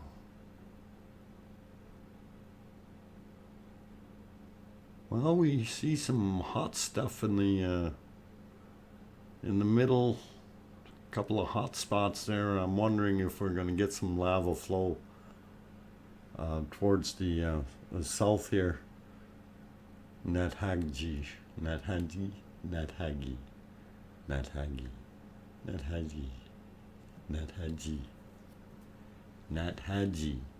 trying to say it. Nathagi.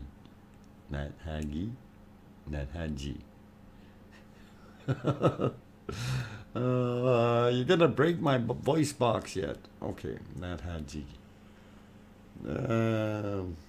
If it ain't broke, fix it until it is. Kim, that's about how it works.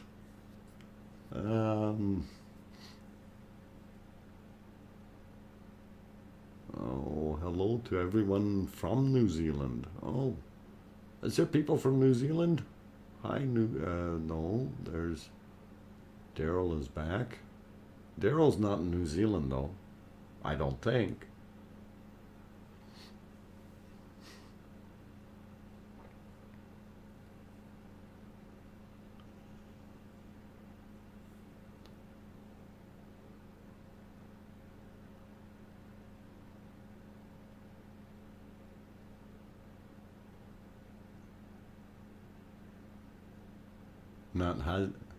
Not Haji. Dina, do you want me to say that in German or English, though? Naut Haji? Oh, too much fun.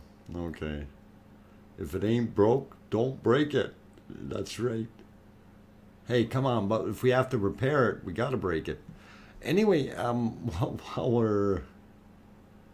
Daryl, you're not down under? You're still in Missouri? On the screen, when you're looking, and of course you can see what's called Theater Hill, and I hope maybe I should draw on here. Keep my crayons going. Yeah, I'm gonna do that. Otherwise, you're not gonna see what I'm talking about. It's getting dark. Okay, so we see Theater Hill here, right? Going down like that, whatever.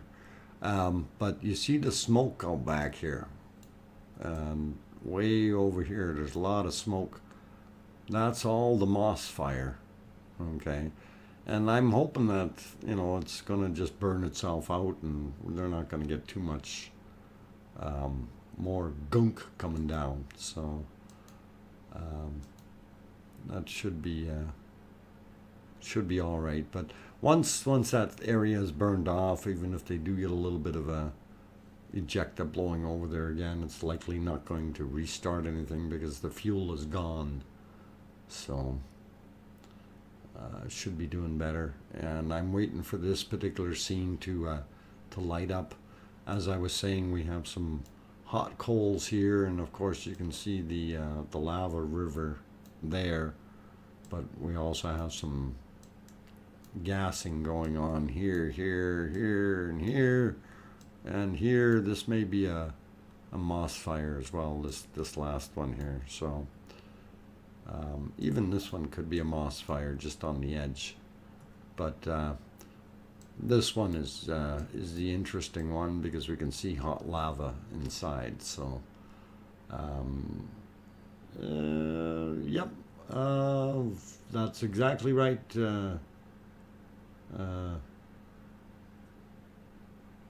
Titania. Correctamundo time. And speaking of that time, I'm going to throw it on some other views here real quick just to see what we're looking at. Still pretty smoky on that one. Maybe I'll just leave it on the multi one here. And I'm going to save my voice a little bit.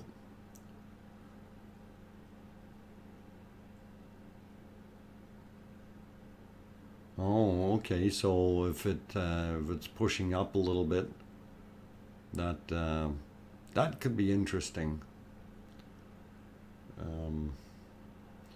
Yeah, they may end up having to close that area off too if they start to get a little bit too breezy there, because all of a sudden you're going to have some people up there. And from what I was seeing earlier, there was quite a few people on Theater Hill again. So if the mosses up there start on fire, I mean, it's not a deadly thing in that sense. It's just some people are going to be in the wrong place and they're going to get smoked out, and they'll be hauling them out of there.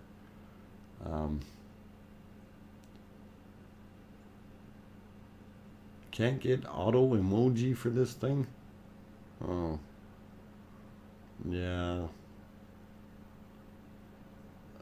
That's all right. Welcome back, Sophie. And hi again. And I'm going to take a few minutes here. So you guys play nice without me. No throwing lava at each other. I don't want to have to come back with a bunch of band-aids and burn kits. All right, guys, I'm going to take 5 minutes, and we'll see you guys shortly. Stay tuned. Thank you.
Okay, guys and girls, gentlemen and ladies, and all those others, I am back, and I am DrFox2000, your host. I'm an amateur geologist as well as a prospector. I love volcanoes, and I typically go out looking for other things other than volcano stuff because gold is more my thing, and some precious rocks, occasional opals and the like. But anyway, enough of me. We're watching day 50 of the Icelandic volcano eruption. It is just about sunset. Daryl is back, which is really good. Most important, of course, is to make the sunset is Earth revolving. Without that, no sunset. Well, that's right, unless you're, if the Earth is not spinning, unless you're right at the point where the sun is going down and you're right at the edge, then you'll have eternal sunset, or, well, sunrise. Depends on which side you're on, but if it's not rotating, it is the way it is. A hydrogen reactor out in space helps too. Yeah, absolutely. Yeah, and thank goodness it only burns 4 million tons of or, well, I shouldn't say burns, but converts 4 million tons per minute into helium and all the other good things that it makes, and lots of photons for us. Otherwise, we'd be in a very, very cold place. And that's about it. Anyway, some new people did come in there. Rayola, welcome back. Plunksna, I'm not sure if I pronounced that right, but welcome anyway. Also, Mick Olson, welcome. See who else popped in here. Some new faces. Iceland, if I said it right, is here. Thank you. 2.7 quake at 5 a.m. 5 a.m. last night, or this morning, you mean? Or was it 5 p.m.? If it was last night. Okay, all right, well, either or, 2.7, that's a little bit shaky. Thank you. I see some buffering going on here. I'm wondering what the heck is going on. Yeah, bitrate went for a dip, and it's coming back up now, so glad you enjoyed it, Rayola.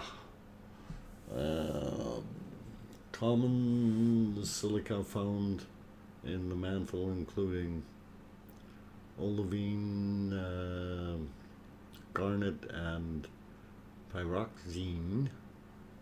The other major types of rock found in the mantle is magnesium oxide. Yes. That's in the mantle, but if we're getting... we kind of sort of split that up when we talk about the mantle. The mantle is basically all that molten magma right up to underneath the lithosphere, right? So that would include the asthenosphere, and the top portion of the asthenosphere is where things start to cool off. So it's really, really kind of interesting that we get some of these different things in there. So very interesting, very interesting. Eric Moss, do they have a video of when Bob was doing something this morning? I don't know. I was busy this morning, Eric. I was dealing with my memorial for my girlfriend's death, so I have no idea. My last couple days are a little bit of a blur that way, so I apologize, but I don't know if anybody else might know if there was somebody had actually made some videos that anybody knows of. That would be good to help answer Eric's question there. So, as we watch the sun slowly set, and that little ball of cheese is just about down. We'll see if we get a green flash as it sinks.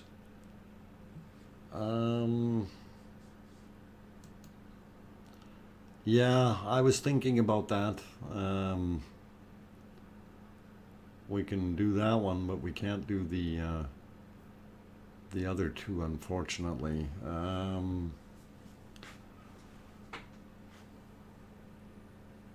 No worries, plunksna.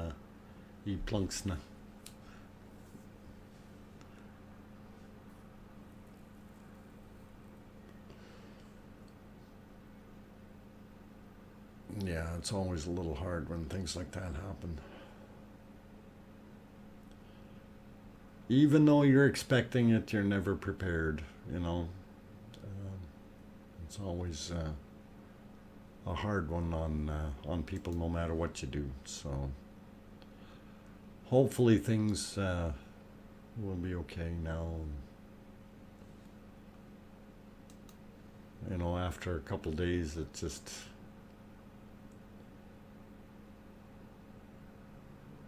You're waiting for the monster to come out of the sunset. Okay. Thomas, if we start seeing Icelandic rock people walking around, we'll know that there's something wrong. Green flash. Yes, Daryl. When the sun goes down, just as the top of the sun finally sets below the horizon, just as that process takes place, you get, because of the natural rainbow effect of the color and the atmosphere taking the light, it actually creates what's called a green flash.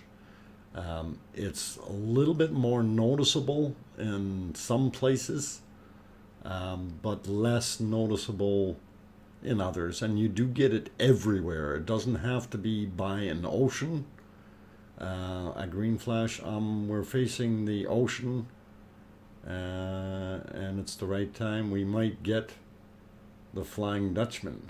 I don't know about a Flying Dutchman, but okay.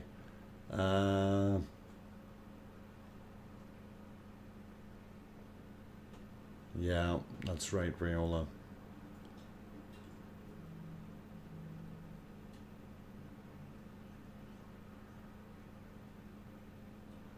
"10 years at sea and 1 day ashore." Okay. So, yeah, I'm not going to worry about the Flying Dutchman. I want to see the flash.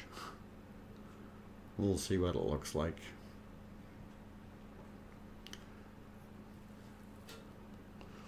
Actually, I've seen the green flash. I was able to take it out here.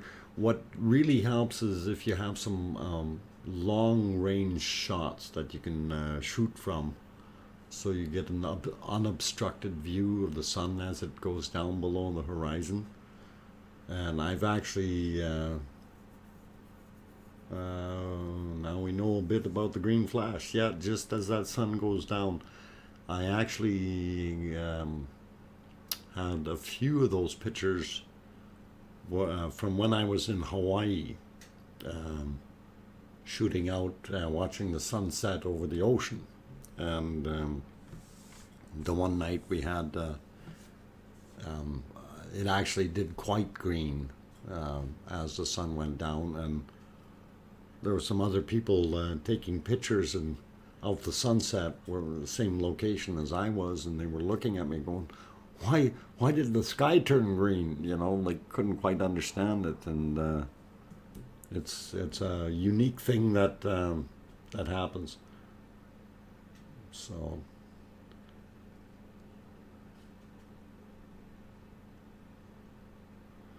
Well, in Pirates of the Caribbean, but we're not watching the Pirates of the Caribbean, are we?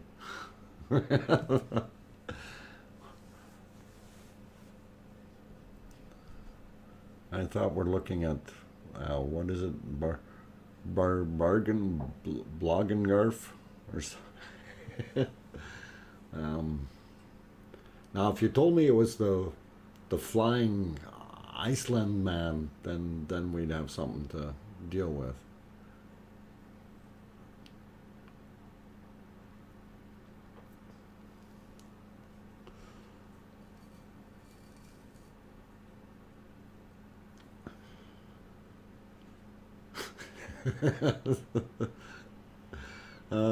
Thomas, let's not get me going. I'll start singing it for you. Oh boy, and you don't want me to sing. Trust me on that one. Um, as much as my sweet Bree thought it was nice of me to sing to her, she said, "Don't do it again." And I said, "Okay, no problem." Oh, I am not a singer, so even humming it is pretty hard for me. I got a bad voice for that kind of stuff.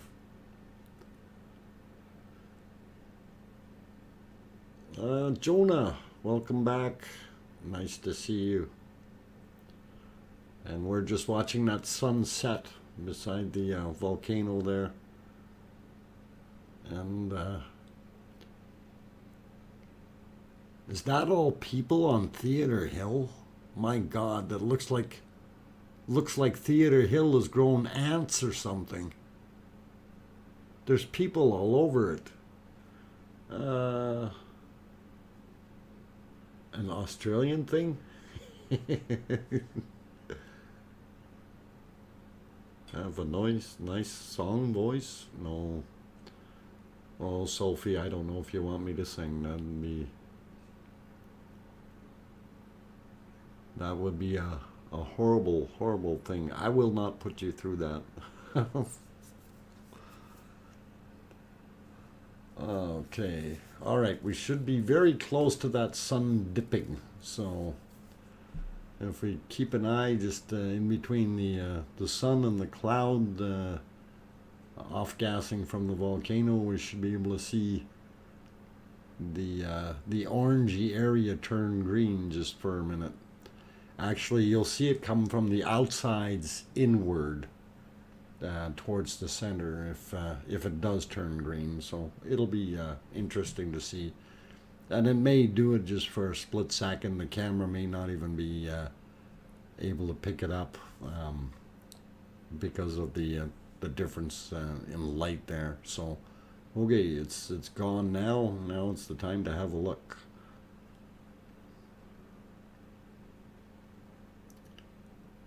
I'm a part of a choir. Oh, that's cool, Sophie. Back again. My daughter wants to see the volcano. Kids these days. Kids these days getting Dada's permission. Okay, well, I will put the 4 view back on right away, but we just want to see if we see the green happen on the sunset. And like I say, the camera may not have proper settings, but just note that up on Theater Hill there, those aren't rocks. Those things are moving, and those are people, the little bush-like things that you see walking around there. So it kind of looks neat.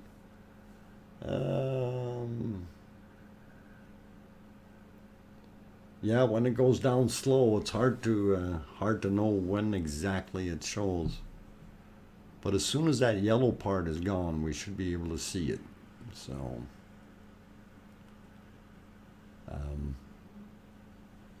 here in Alberta, the green flash, when you're looking for it, it does happen, and typically you see see the color change, especially if you're at a distance like what we are here, looking at the skyline. The you can actually see it move in from the outside, and it's that shadow area as it goes down. So the light changes really quickly, and it comes in. So yes, happy Mother's Day to all the mothers out there, or even never seen a green flash up there. Okay. It's don't. It's not like it's going to hit you right in the head, but it will turn the sky green, and a green tinge to it. So you really have to kind of be paying attention to watch it go through, because it actually, what it does, it goes through the full rainbow as the sun sets, but the green is the prominent color that we'll end up seeing. So, well, hopefully we'll see. We should be able to.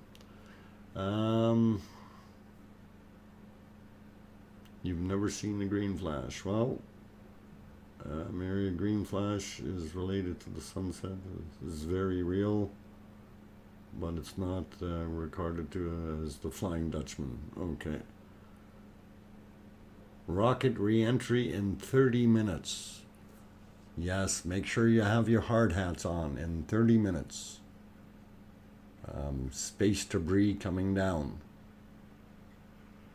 And somebody better go put an umbrella over top of the Ragnar's cone there. We don't want it getting hurt. Yes, I've actually... Kim, I was in an airplane where we went through an area. I was flying from LA back to Vancouver. And of course we ended up, because we had some very turbulent weather just right inland on the, like they've got the flight path there, the shore one, and then they got the other flight path that takes you out, and it's about 50 miles out, and then you're flying over the water. And that path, when we took that,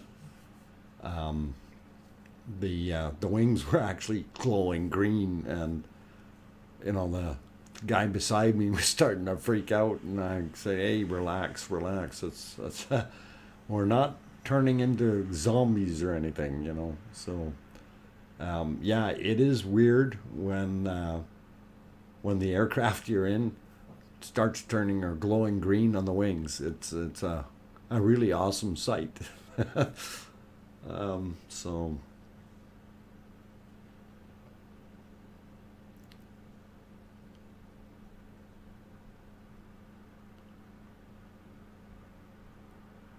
ooh, Mercury. Really?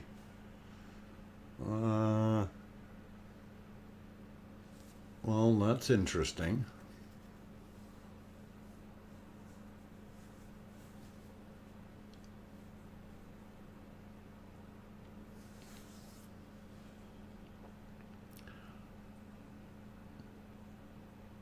So that if you have Mercury in there, that has to be from a sea bottom. So it's burnt through some material and brought it up with it. Because typically, I don't think when we're looking at that cycle as it comes up, the mercury is not going to come up from the really deep depths. It's going to be carried up from up higher. So yeah, it's weird. I don't know where it's going to get it, that mercury from, but that's very interesting that you're finding mercury in there.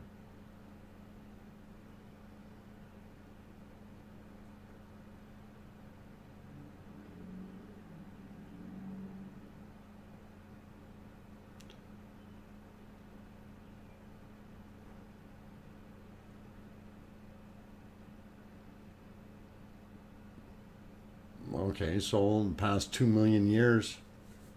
Um, okay, well, that's a little odd, but still, that would have been a sea floor at some point in time.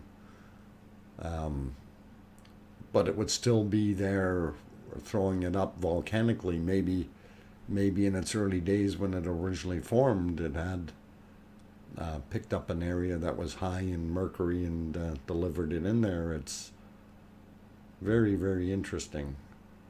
Okay, I'm kind of watching our camera here, and I really haven't seen it. It looks like we have a greenish haze to to the sunset if you're looking at the left and right side, but to me, I'm not seeing a green flash as per se. But it is definitely a green haze, and that's similar to what we have here. So that's kind of what it looks like as it's going down.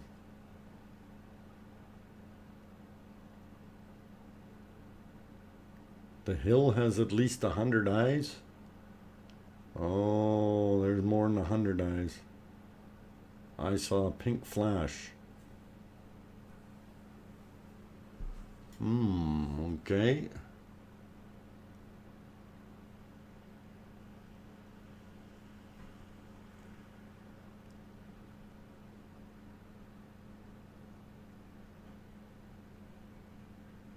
Green tinge confirm. Yeah. And it only happens for a little while. And of course, the further north and further south you are, where you have your longer sunsets in the summers or winter, respectively, is when it's a longer duration and you can't really see it as well. I did notice, like I said, when I was in Hawaii, it was a lot more prominent and it was a lot faster because of the speed at which the sun set or Earth rotates, right? So it's pretty cool. Anyway, I'm going to throw us back onto the 4 views here because I don't think we're going to get much more of a green flash out of that. And we'll see what the rest of the volcano is doing. Right now it seems to be relaxing quite a bit, so that's pretty cool. Jolly Green Giant? No, it's not the Jolly Green Giant, but he's got good baby peas, and I like those. Actually, baby peas in butter with some salt. Good. Okay. Going through some of this. Pink was a Power Ranger. Daryl, you might be right. Thomas says, as far as I studied, I know Iceland had the oldest on only land or nicer submerged under its water, under the sea. And I mean from the sea. Okay, so basically, yeah, the original Iceland did form on the sea floor, but obviously it got pushed up, right? So we know that happened. Oh, Daryl, yes, you asked that question earlier. I am going to tell you, sorry, no, we didn't get the lava fall yet. And as we seen earlier in the camera, I will push the map live, and this is the older map, of course. As soon as it gets there, come on, go over there. Go to that screen. Come on, you can do it. Go live. Go live. Oh, come on, it's not working. Why is it not going? Okay, it'll get there. For some reason, it's not moving. Okay, there we go. So, when you're looking at the screen there, so the area down on the bottom, I guess we call it almost center of that area, whatever. See, my whiteboard works. Yeah, in here, we really haven't seen any major movement of anything. It's been that flow has been kind of directing itself this way for the most part, and we've got tremendous growth in the outflow down in the bottom here, but we haven't seen anything here. And the earlier shots today shows that that path is still open that goes across here, so not that much there. And right now we see lots of people lined up on Theater Hill in that area, and I'm sure they're all over the hill here, so on the backside. We do know that the lava flow has gone around here a little bit more on the left side where the arrow is, and I'm not sure how far it's actually gone here, but Rob was saying it got through both those dips, so it's probably sitting in here, if I'm not mistaken, if that was correct. So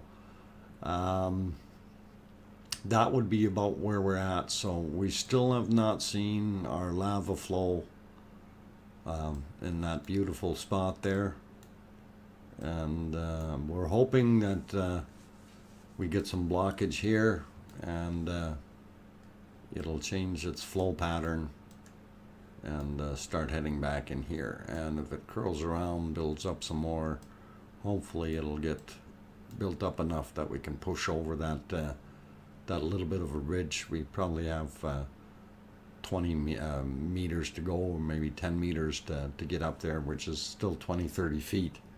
So that's what we're hoping for. So that answers your question, Daryl. And let's see, Kim,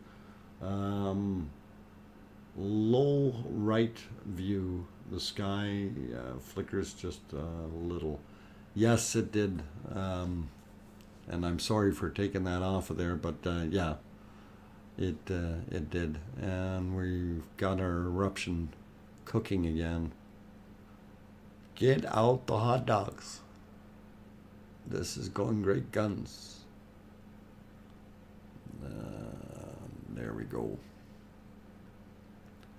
See, now it's starting to look pretty awesome as the green flash is there.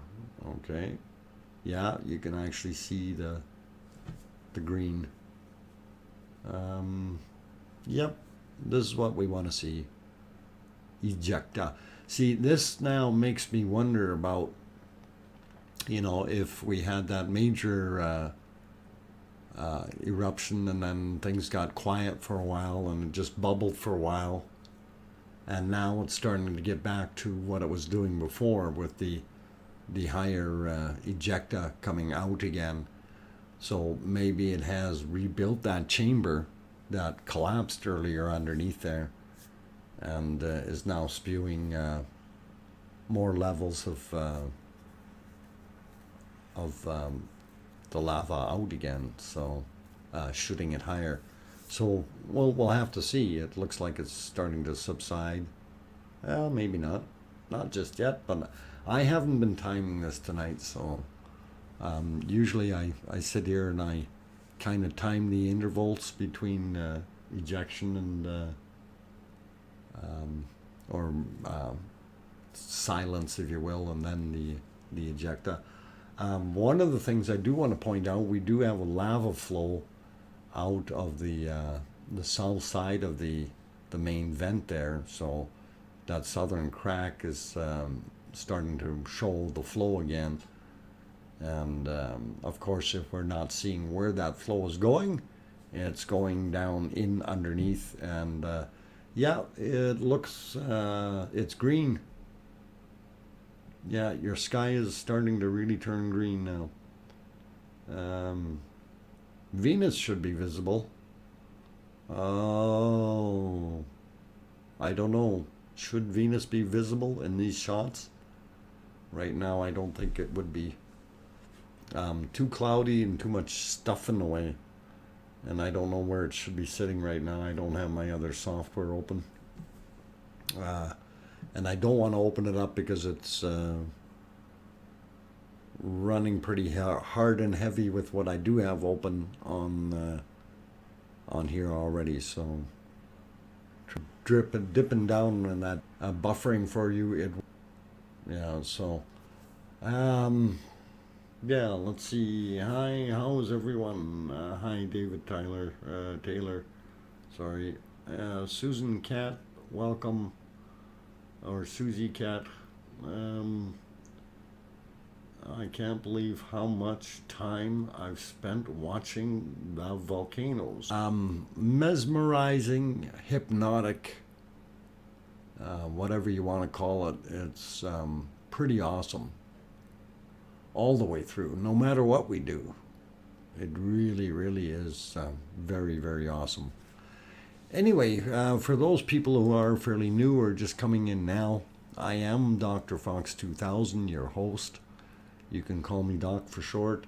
If you have a question for me and you want to put it in the chat, you can always make sure you put DrFox2000 first, so it lights up my name in red.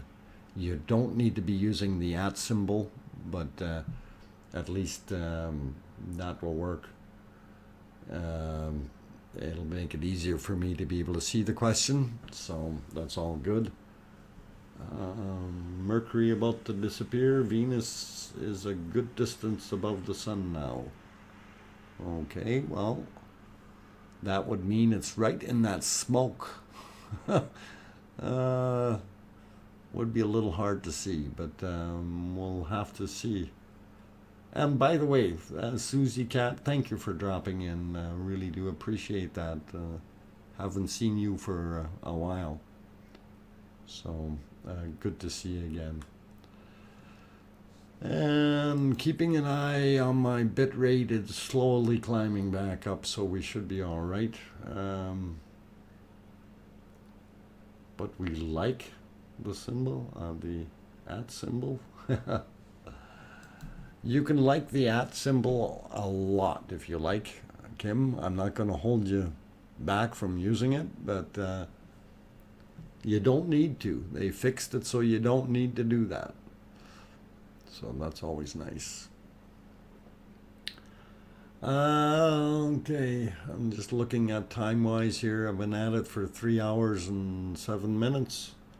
I'm going to take another little break, guys, and I will be back.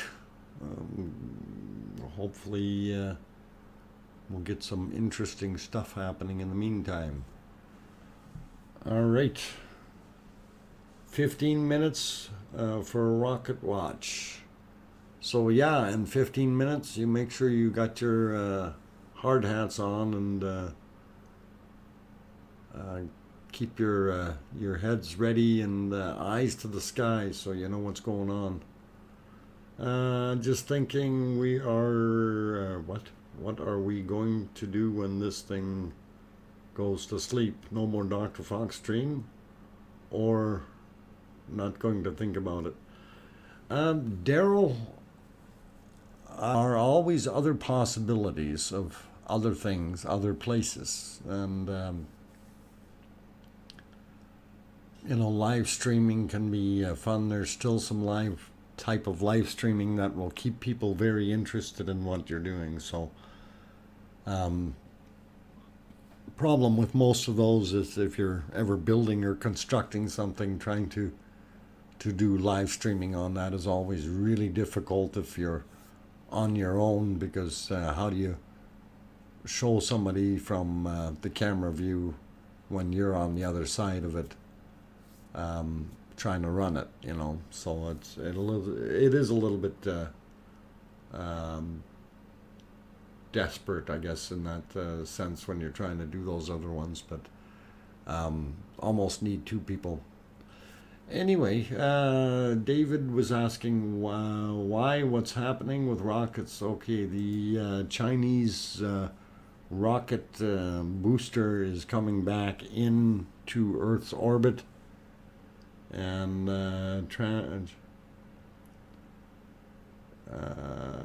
okay, the tracking channel posted on my pinned message.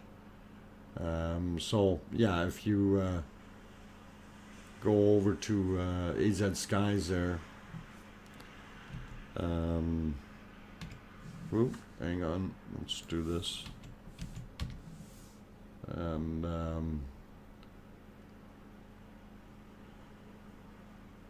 then you should be able to see where they track that thing and where it's going to come down. So yeah, if you want to see that, he's got it pinned to his chat, top of his chat. So if you guys want to go look, you can have a quick peek there and see what's going on. But anyway, I am going to take my quick break here. So hang in there, guys, and I will be back in a few minutes.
Okay, guys and girls and everyone else, I got the microphone back on, and we're looking at our day 50 of the Icelandic volcano eruption. For those who are new to the stream here, I'm your host, DrFox2000, and love looking at the volcano.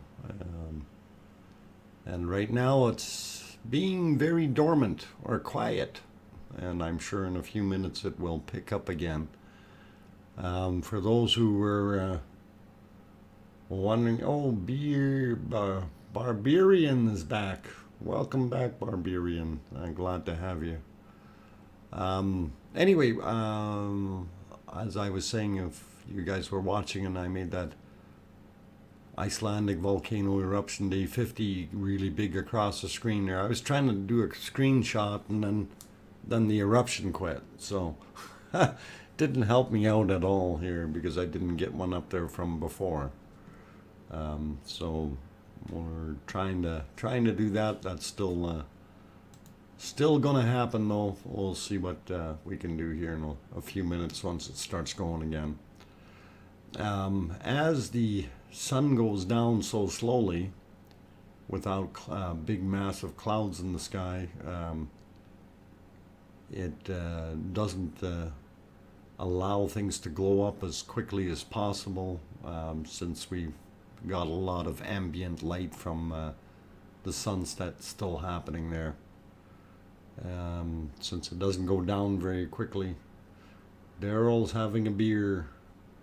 Oh, Barbarian must have snuck in the beer. Unfortunately, I can't have beer. No alcohol at all. Sorry, guys. As much as I'd like to have a beer now and again, just can't do it. Medical reasons. So, two beer and I'd be in the hospital. Anyway, we're looking at the screen. We can start to see some of the lava rivers flowing. And yeah, sure, stick out your tongue. Down on the bottom left screen, we see a really nice silhouette there, but you can also see the smoke on the left-hand side just above Theater Hill. And that's still the moss fires burning in the background, and that's going a fair ways up the hill there. So who knows how far that's going to go, and until it may start snowing again tomorrow or something, and put everything out without any issues. So it's always fun that way, I guess. Very cool though to see. Now, of course, with that fire going through there, what it's going to do is it's going to burn everything that's there. And of course that material now is going to create some nitrogen, and then we could possibly have some soil developing there that will be a little bit more rich and allow grasses to start growing. And once you have that process intact, then the grasses die off and deposit more material there, and of course again it's going to go through a cycle and be able to grow a little bit better. So hopefully, but it does need something to seed those grasses. So if you don't have any birds flying around over there that have been eating grass seeds, you're not going to have a lot happening there. I see we've got some lights inside our volcano again, and things are starting to churn. So this should be good. And nice to see a little bit more of an eruption happening. It's kind of boring when you're sitting there and there's nothing coming out. Welcome back, Helen B. Who else is here? Did I miss anybody sneaking in? I think I got most of you guys. Anyway, if I did miss you when you came in, by all means, welcome. I'm your host, DrFox2000, and This is day 50 of our Icelandic volcano eruption, and we got some pretty good activity happening and some changes in the way things were happening earlier today, and it seems to be getting back into a rhythm now of sorts, which is really cool. And I'm gonna try to do my screenshot now.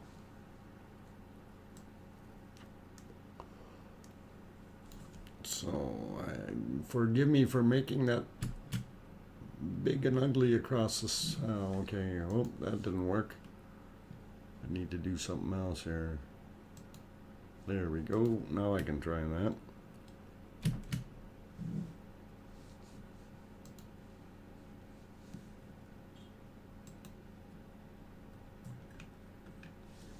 Okay, let's see if that worked.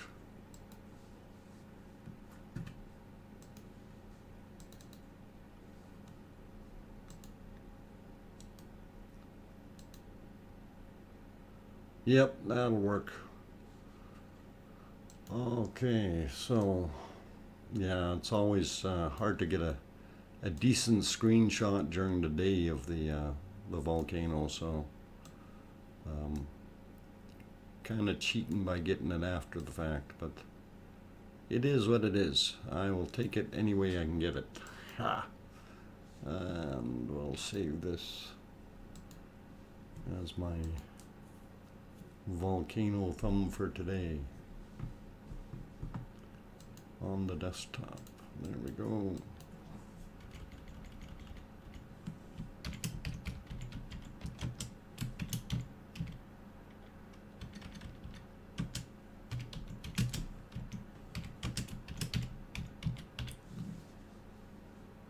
Okay, we'll get that saved, and that looks pretty, so that'll work.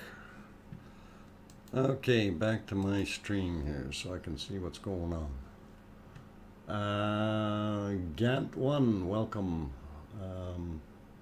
What's going on here? It's called a volcano eruption. You might have heard of those things.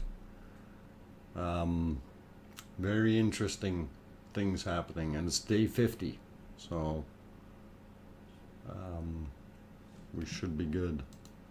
Let me close this other thing a little bit, make it smaller. There we go, so we can see more of the lava. Yeah, it's starting to look a little better out there with the sunlight going down.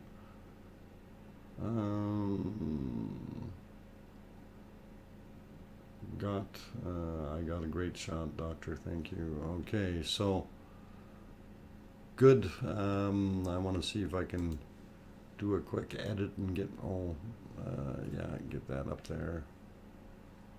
Change that thumbnail. Change. Okay.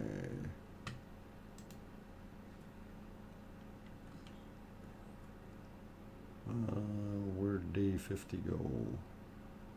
There we go. All right, that's changed, so that's all good. That's what I wanted to make, so it helps a little bit. And if you guys are ever doing videos, and one of the things I noticed with putting thumbnails on there on your videos, the better the thumbnail looks, the more traffic you actually get. People actually look at it and go, oh, okay, this looks pretty cool. So especially if it's a volcano stream. Some of the ones where we had very, very poor weather and I couldn't get a good shot, it's very noticeable in the difference in the amount of people that come. So just something to put in your heads if you're ever doing your own videos. Your thumbnail is what you really, really want. Andrea, welcome, welcome back. The smoke in the distance on the lower left cam, which I can probably go to individually here as soon as I can manipulate it. Okay. So what you're seeing is an area in the back. Why is my crayon's not working here? Clear whiteboard, and yeah, the back area here, this stuff here, that's basically a moss fire happening. So when earlier this morning, when it was shooting up as high as it did, and they are estimating 300 meters, so again, close to 1,000 feet, and that's the same kind of system or same kind of eruption that started the previous grass fire or moss fire that was on the valley wall, if you will. Now this has burned up a little higher this time and gotten a little further, so obviously definitely a moss fire burning. So that's what that is, and that's actually a pretty good shot there too of that whole volcano with the silhouetting and the smoke, and pretty cool. Smoky moss fire this morning, best yet. Okay. Yeah, it's always nice when you have boots on the ground, Andrea, and he's able to take some very, very good video from up close. And kind of envy the guy, because I wish I could do that. Okay, it looks like we got some kind of search and rescue guys over here, maybe on the left-hand side. It looks like flashing lights. Hope nobody's hurt, and that's interesting that that's happening. Hopefully they're all okay. So that's cool. And the other thing that I was going to point out was the this hot spot here in the middle of that field of lava, and again, it's being fed by some tube underneath here somewhere. So if that continues and comes that way, we're going to have our flow, but doesn't look like it just yet. Aliens? No aliens. The maybe illegal aliens. And search and rescue are gonna lock them up and haul them out. Either that, or somebody's been sitting in the smoke too long, and they're needing to get some air or something. Yeah. Well, that's the whole thing. We hope nobody's hurt. I mean, if it's a sprained ankle or something, or that's one thing, but what I fear with the, all these guys getting up there on Theater Hill, that that tephra, when it gets thrown out, that stuff is still like lava hot, and if it lands on you, man, it can, if it hasn't cooled enough, it hasn't had enough flight time, and it lands and hits you, that's like somebody throwing a hot sticky at you, and it just stays on you till you peel it off, and that's gonna hurt. So they get a little too close. Yes, I agree with that. It's the hiking police. Somebody was speeding up there. Oh my God, they're getting a ticket. Speeding ticket. Okay. The hiking police, eh? Maybe it was Gudentag was moving too fast. He's pretty quick when he zips across those areas. We'll hear tomorrow if he got a ticket or not. Oh, that's not search and rescue. That's Agent J and Agent K chasing illegal extraterrestrials. Okay, Kim. If they're chasing extraterrestrials, then so be it, I guess. Let's see what we got cooking on the other ones here. So that's kind of turned into a nice pretty view. Ooh, we see some stuff sliding in on the inside. That's very neat. Just created that weird shape on the inside. Got here just in time. Pretty cool.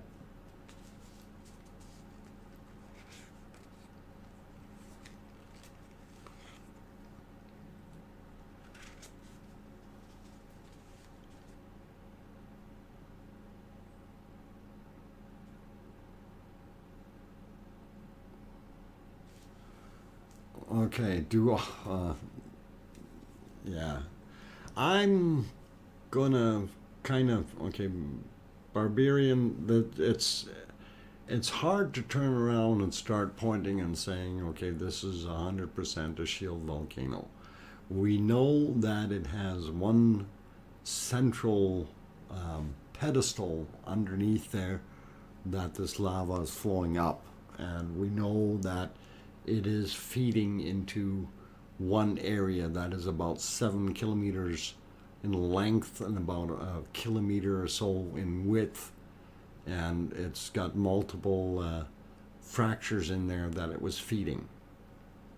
So and obviously it's gotten back down to what was 3 earlier today and then turned into 2 again, and it's only 2 feeding the vent right now, right? And they seem to be in unison, so they seem to be fairly close to each other from wherever it's coming from. So but as far as getting back to, do all volcanoes start as cinder cones? Well, not necessarily. Depends on where they're trying to start, right?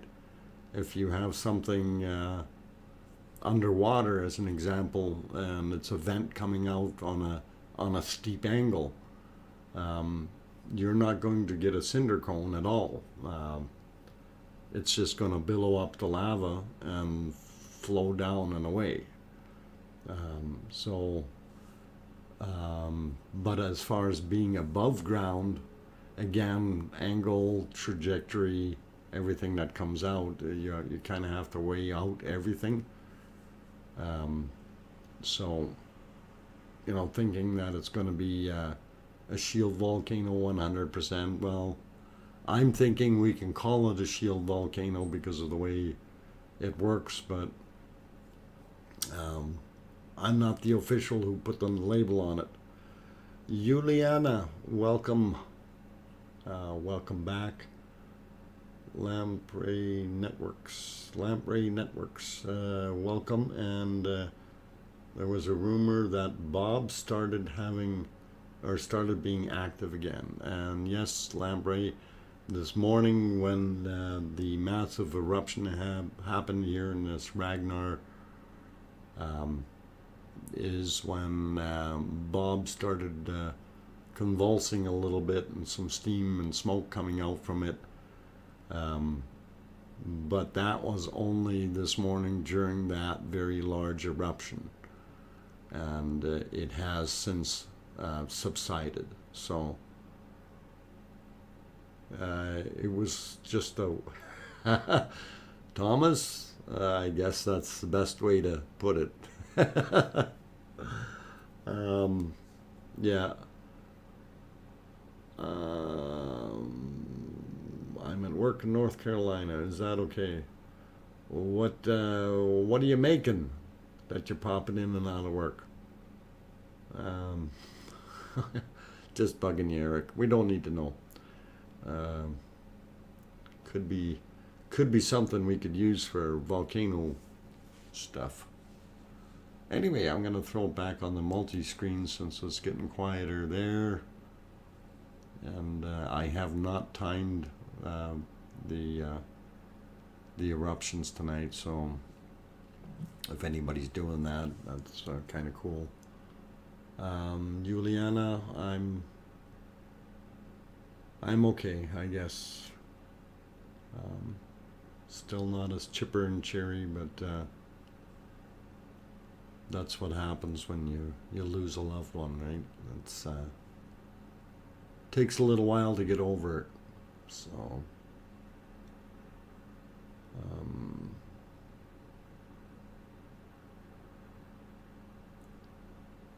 yes, Daryl Wanky or Wank definitely has filled up the original valley beyond its capacity. So it's well overdue to be flowing out, and it is flowing out. So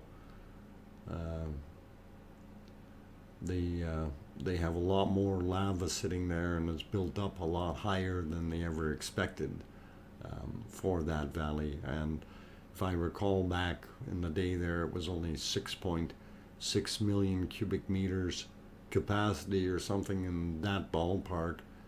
And we've had probably over 20 million cubic meters now. So, and we know a lot of it is sitting there in a higher state, like the height-wise has built up. So we don't have that much down in the northeast valley there, Maridalia, and that one is 44.7 million cubic meter capacity before that then indeed turns the flow back going to the south, so not to the Nethaji valley there. So once the northern one fills up, we'll definitely have flow south, but as I always keep saying, we could get a blockage, some of those big chunks breaking off. They can literally stop the lava stream and basically to redirect it. And when that happens, then all of us, you get it going in a different direction. Of course, the lava is going to find the path of least resistance and flow, just like any other liquid. So,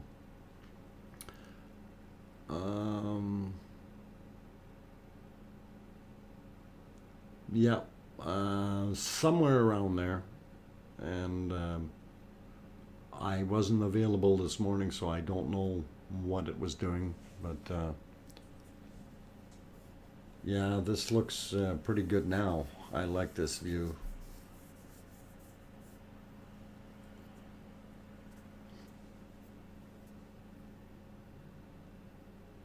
Yeah, and so about 9 a.m. was your big eruption. Yep.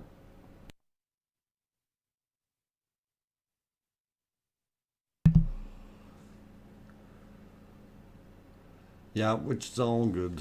I see my bit rate's dropping a bit again, guys, so if we're seeing a little bit of buffering, that's why. And I apologize, but hopefully it'll make its way back up. And that'll be cool. All right. So how are they making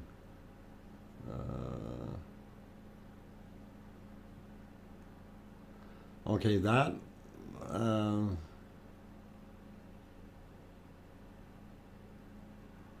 even though it's a cone of cinders.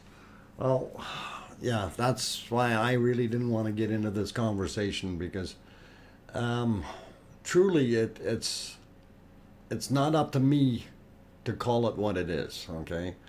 It's the professionals who are having the boots on the ground and know what's going on in there, and if they deem it fit to be, a shield volcano, I'm not sure how they're going about making distinctions between that and a regular cinder style.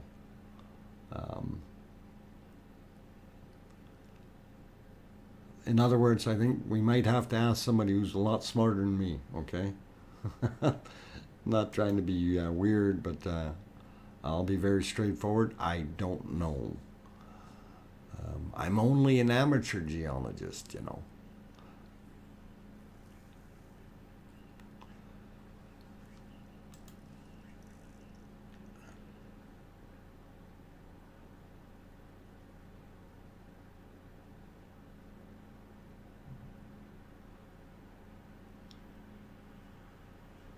Okay, there's actually two openings to that venting, if you want to look at it that way, David. Let me see if I can get my whiteboard working on here.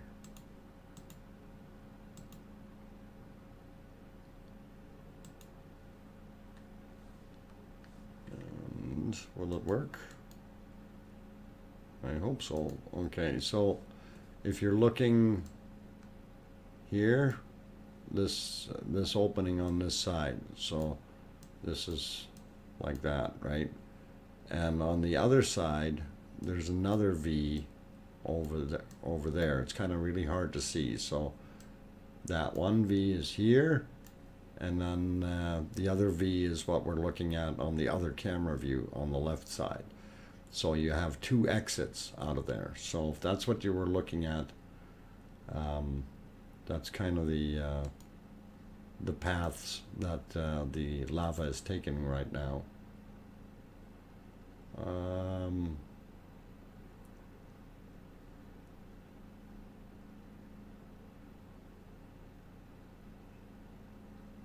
You're missing a oh, what? Darn buffering. Doctor, the map. The map. What happened to the map? We didn't have a new map. I have the old map. There's the old map. Oh, look at all that scribble on here. Okay, let me see if I can clear that off in a second. Come on. You can do it. Clear. Oh, that's not the right one. All right. Why is this not clearing?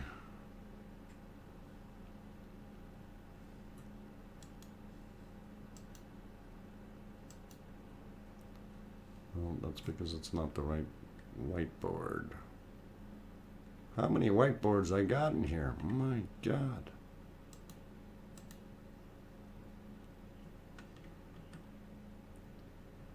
That's the one with all the files in it. Too many files. Let's see. We'll try opening that up again and clearing it. No, doesn't want to clear it. Darn it. Got to find the right one. Ha!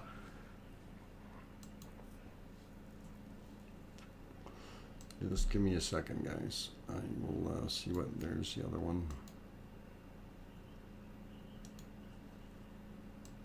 There. Okay, now it might work.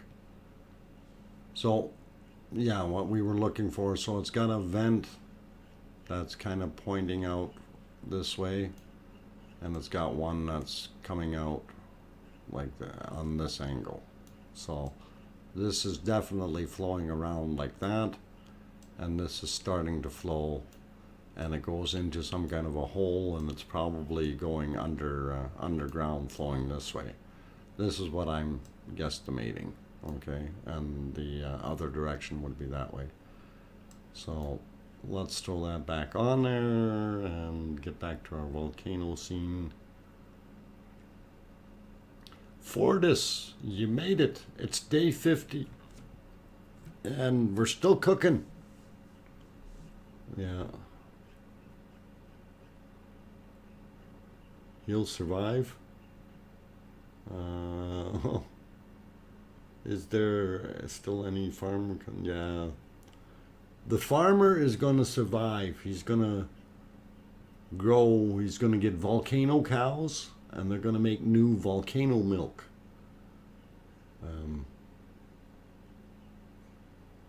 Okay, you're welcome, Juliana.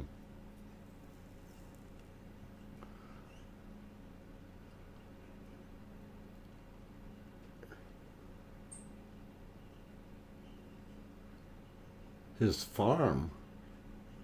Oh. Tom, when the lava gets down there to that point, I am sure that the media is going to have things set up down there on the highway going, look at what's happening to this guy's the farm. It's going to get run over.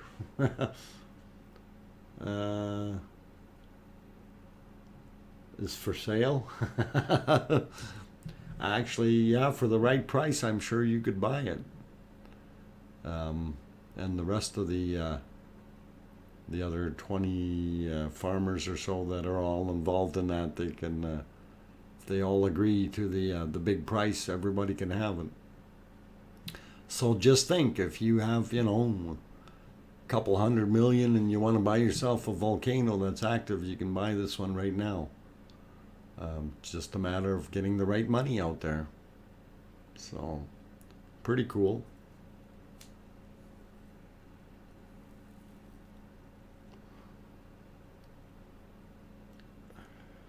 A lava farm, yeah. Actually, lava can be very good, useful material. If you're got ice and snow on your roads and stuff, lava is excellent for putting on there for traction.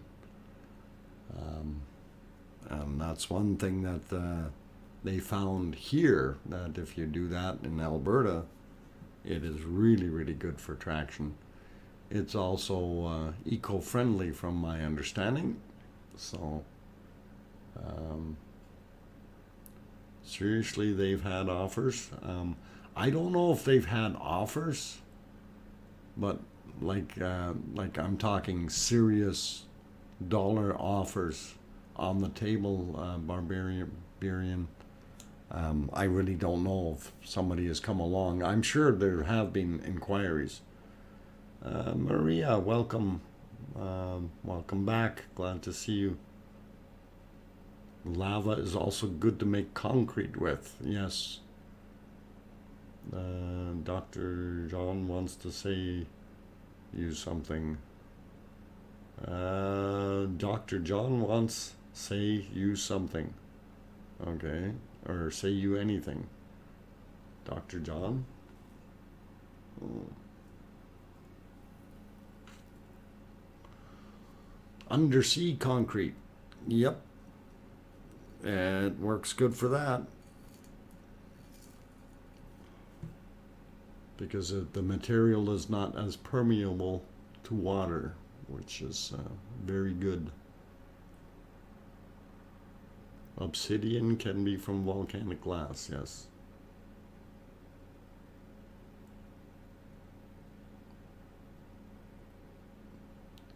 She's pointing up. Why are you pointing up? Juliana, why are you pointing up? Oh.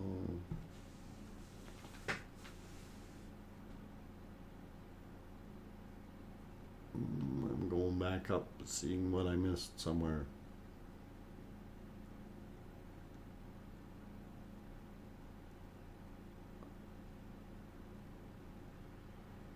My volcano milkshake brings all the boys to the farm. Ha!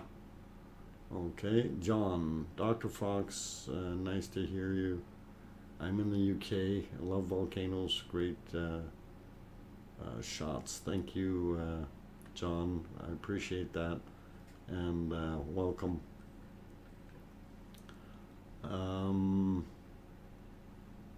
Let's see. Jade is a cool and near stone like turquoise. Yeah. Yeah, jade you need a whole bunch of pressure for.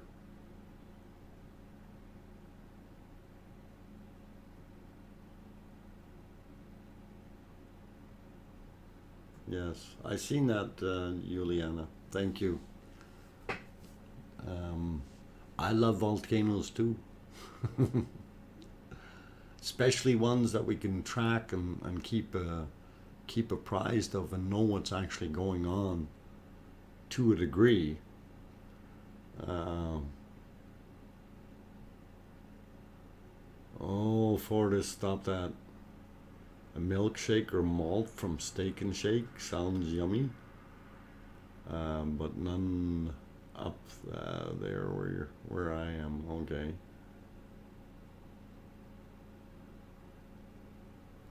Oh, Juliana and Sophie both like volcanoes. Well, I'm glad you guys like those volcanoes. I like them too. They're very interesting, and it's rejuvenating the planet. Basically, is what I always look at, and I find that's really really cool. Um, more new land being built, and we could always use more land since the Earth basically is only about, well, what is it? 70% is water. Um, So about 85% of the Earth's surface is really not inhabitable by humans, and if we had a little bit more land, I'm sure it would be pretty cool. Good for growing stuff, yeah, but it takes a little while for it to get really, really good to start growing stuff. Um, Usually a couple of years after the volcano has passed and some rain has washed through some of the ashes and the sun has broken it down a bit. And after that, then you have a winter or two, which also helps break things up. And then eventually you get fine enough material for the plants to actually seed in and start growing and pulling nutrients.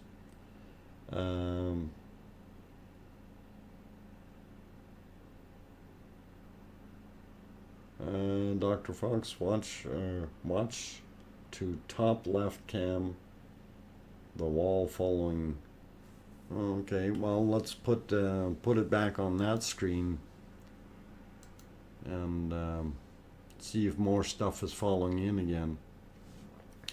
But yeah, it seems to build up a fair amount, and then all of a sudden things start trickling back into the crater or caldera, and it looks pretty awesome. How far away? Well, if we bring that map back up. Oh, hang on, it's not on this one. I have another map, but it's what is it? 5 kilometers away, I think is what it was, or even maybe just a little bit less. Let's see. I'm just trying to point direction wise.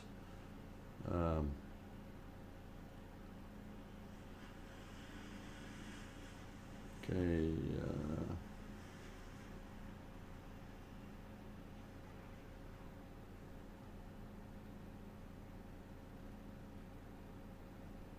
Yeah, Fortis, they use that volcanic rock as filters. Always nice.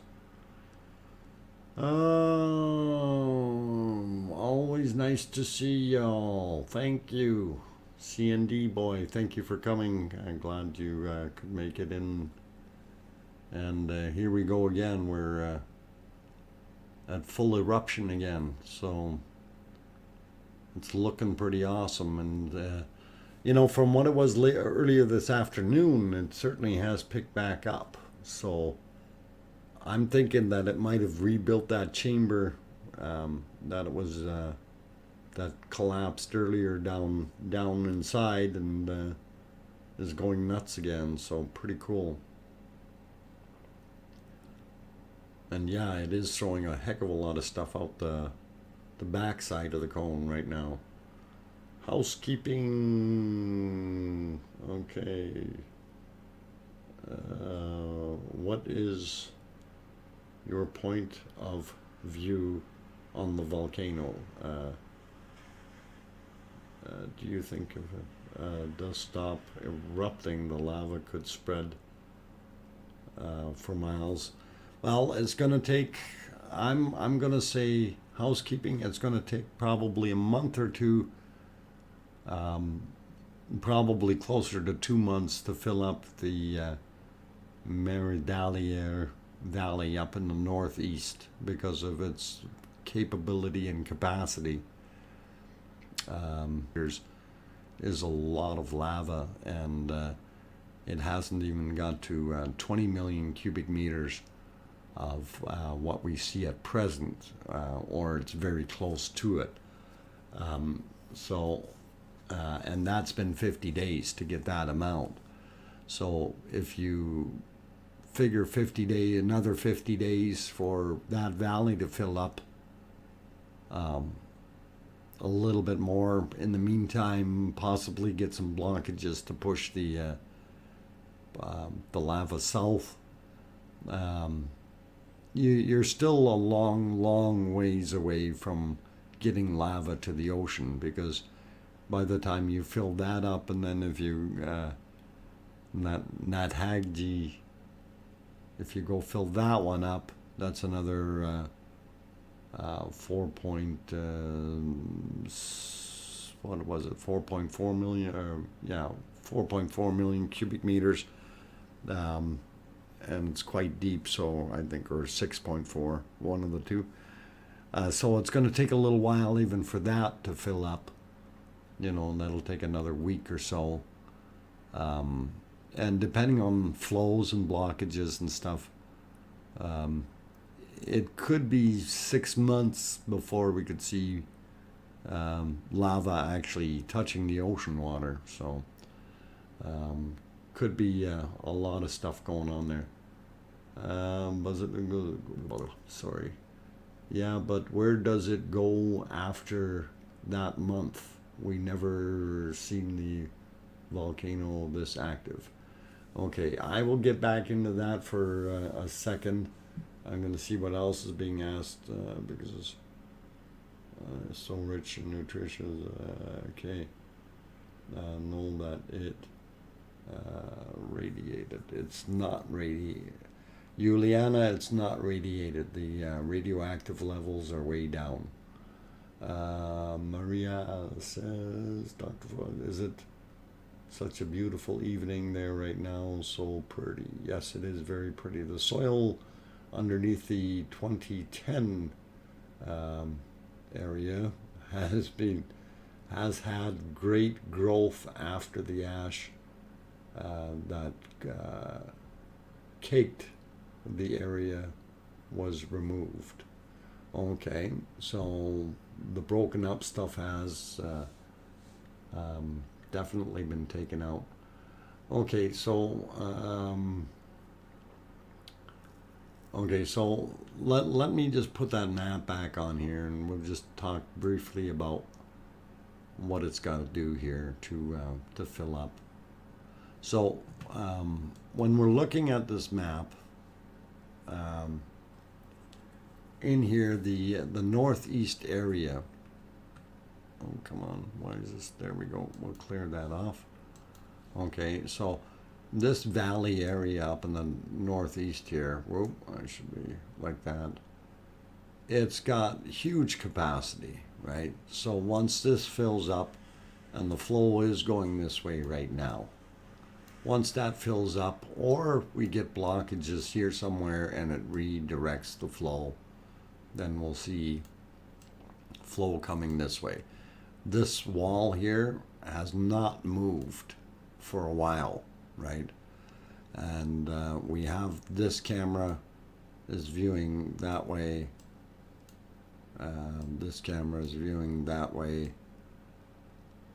Oh, sorry. Actually, that's just these two are still cams. I'm not sure why they have two cams on this map. I know the other camera is still here. Okay, and it's looking this way. So anyway, lava flow. So the valley up in the northeast needs to fill completely. unless we get blockages, and then once it starts heading south, it's going to come down down the falls here, and this should be interesting. We should see some falls, and we already have some lava in this area, so it's filled up some of this already and is in a dip over here. So this is going to meander out there onto the flat open area, and that could take forever to build up because that whole area is very flat and very open once it gets down to level ground. So there you're probably never going to see it reach the ocean unless we have some super major uptick in activity. But the stuff down on this side here, this is what we're hoping for, and hoping to see a nice lava fall, and that we can probably, like I said, expect after this valley up here is all full. So that's the problem we have, is the flow is going there right now, and if we don't get any blockages here, it's going to keep flowing that way, you know. So that's kind of what it is, and we'll put us back onto our volcano scenes, and we'll look at that. Anyway, I've been streaming for 4 hours and 4 minutes now, it says. I'm going to keep it on for a little longer since we still have quite a few people in the stream. So, but I am going to have to take a little bit of a break, and I'm sorry if I missed some of your questions here while I was explaining things. Pistachios and small grapes with French cheese. Maybe a little sausage. Fortis, don't make me hungry. Kid Chatleen, welcome. Oh, I don't know Tom Tom. Okay, not only I just know mining history. Okay, cool. How old is that map now? I think that's 4 days or 5 days. But it is still pretty close to being accurate, and we will likely have new maps tomorrow, Maria. Rob RLC was working on them today, and I guess he's busy. So I don't blame the guy. He's got other things to do, so it's always nice to have updates, but I know I'm demanding a lot. I just wish I could see more map upgrades. And yeah, you're awesome. Just wish I could see the lava coverage a bit closer on where it is now. Yes. And yeah, I wish we had a little better shot. The other thing was that what I was looking at more so were what I like were the aerial shots, and if I can get that back on here real quick. No, that's not the one. That's Icelandic language versus Google Translator. Google Translator hides. But that's not what I wanted to bring up. I wanted to bring up, oh yeah, here's the one, and this is the one that we had from the aerial shot from, where's my date on it? I think that's 3 days old now. So that was kind of the aerial from that. And if I go to the other one here, you can kind of sort of see it, the flow. But again, these are a few days old already as well, so this is where I need to get some newer maps. We'll get it. Okay, so those volcanoes.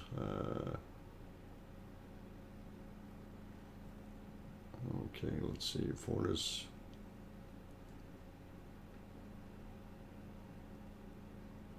Yep. Yep. Yep and yep.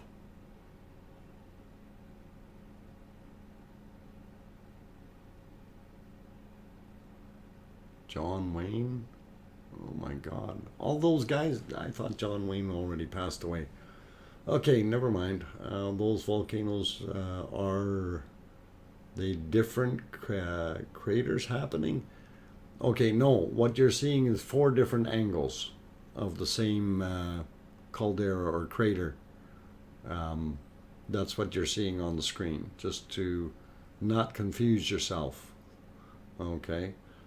That's what we're watching, is 4 different angles of the same vents, which there's actually 2 vents inside the caldera, and you're seeing the flow out of it from the 4 different views or angles.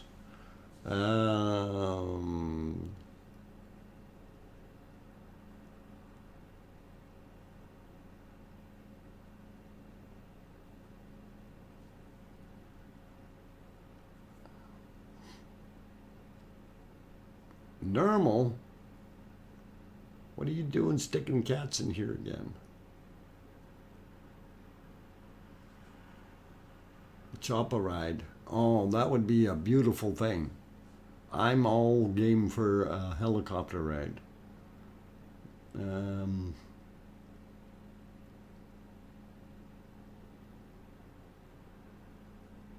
Yeah, the blue tint is actually smoke from the moss fires that are going on around the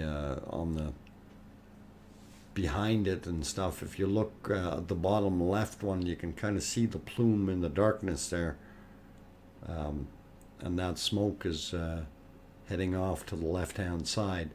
That's where exactly where this is passing by the camera and doing its thing, and that will likely run out of fuel by morning, so we probably just see scorched earth by then. But it's pretty cool. Anyway, it's what time is it there? It's 23:17, so that's 11:17, and it is still fairly light. It hasn't gotten really dark yet, and that's kind of interesting to see. Okay.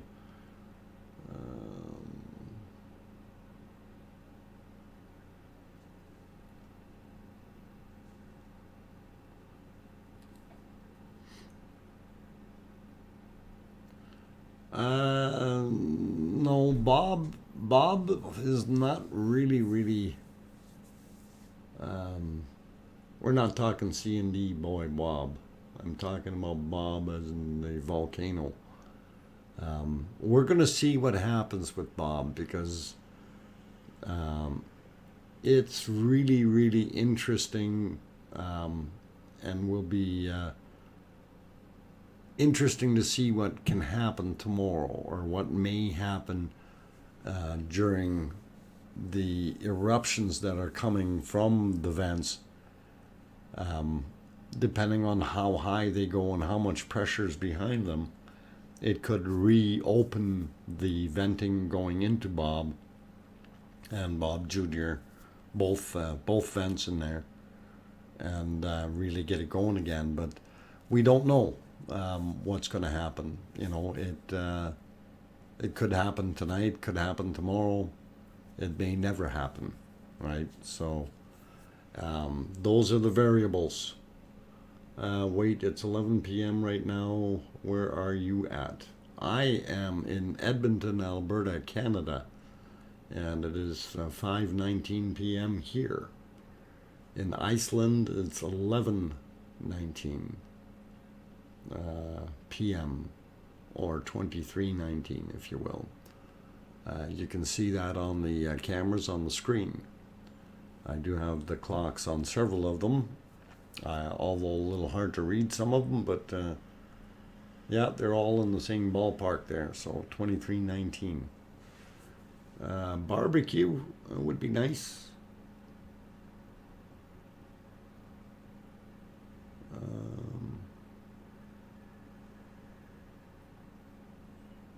No, it's 5:19 where I'm at.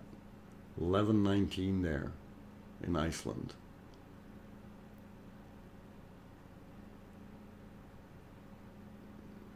Bob and Bob Jr. Well, yeah, that's Bob and Bob Jr. were always in the same cone, and if you looked at it the old days there, Bob Jr. was on the left-hand side on the most views, and Bob, the original Bob, was on the right-hand side. So there's two vents in that one cone system. Just like right now, this Ragnar system, we actually had Rag and Nar as two separate vents. Then a new vent opened up, and Rag and Nar quit going, and a second new vent opened up, and then eventually a third one, all inside that same area, and that became Ragnar Rock, or whatever you want to call it. I know there's an Icelandic name, and I don't mean any offense, but yeah, so that's what this new one was actually called, and it had three vents in it up till this morning, and now it's down to two, although the volume from the vents was still going pretty active. But when it did that or changed from the 3 to 2, that's when we had the activity in Bob throwing some smoke and a little bit of a hissy fit, but nothing major coming out of it. So the thing or challenge for us is to keep an eye on it, and hopefully it will start to do something. But for all we know, it could just lay dormant again, unless we get a really heavy pulse of pressure in underneath there that will clean the pipes, if you will. So I also wonder what David Taylor is asking. David Taylor, where was he asking? What was he asking? I'm trying to find him. Did I miss him? David Taylor. Are the red dots, is that... Okay, the red dot is getting bigger on the top left cam at the bottom of the black wall. What is that? The top right cam. At the bottom of the wall. Okay, I don't know which area you're talking about. Is it back here, the thing that looks like a Z or Z or 2 or whatever you want to call it? Is that the one that you were referring to? Top right cam, yes. That's the lava flow, if that's what you were looking at. Top left cam. Okay, I didn't see anything in the top left cam. Top right cam at the bottom of the back wall. What is that? Okay, top right cam at the bottom of the back wall. I'm at a loss if it's not the lava flow that you were talking about.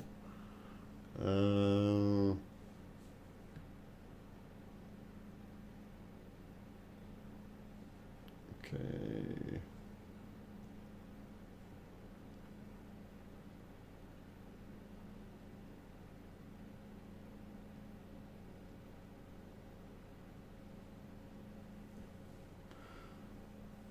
Oh, the back wall of the crater. Okay, inside the crater. Or, okay, yeah, that's what we're looking at. Let me get that back on the screen. So I'm going to bring that one full tilt. Hang on, I think it'll look better here. So this, now that we see it a little bigger, this should help make things easier. So obviously we have, this is the cone wall here, right? So that's the top of it. and the other edge of the cone wall is here. So this is very thick, this wall in here, so I don't know how many meters across that is, but here we've got some lava lapping out, and it's going down underneath somewhere in some lava tube and probably heading that way. Here, what we're seeing is just some lava flow underneath, or possibly hot ember thrown out.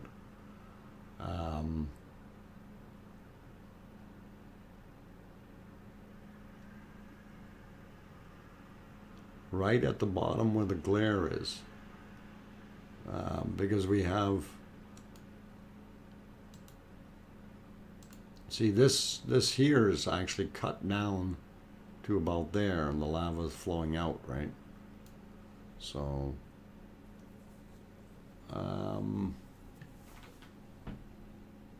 yes, that one, that one, that one, because we have other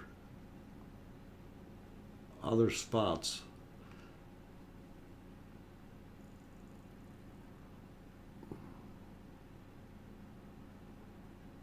Okay, so yeah, if you were asking about the lava flow, that's going into a tube somewhere, and who knows where it's actually going. It could be headed all kinds of different places, but likely I put a circle around it. Okay, if you're looking at this stuff back here, this stuff here, I'm gonna go 1, 2, and 3.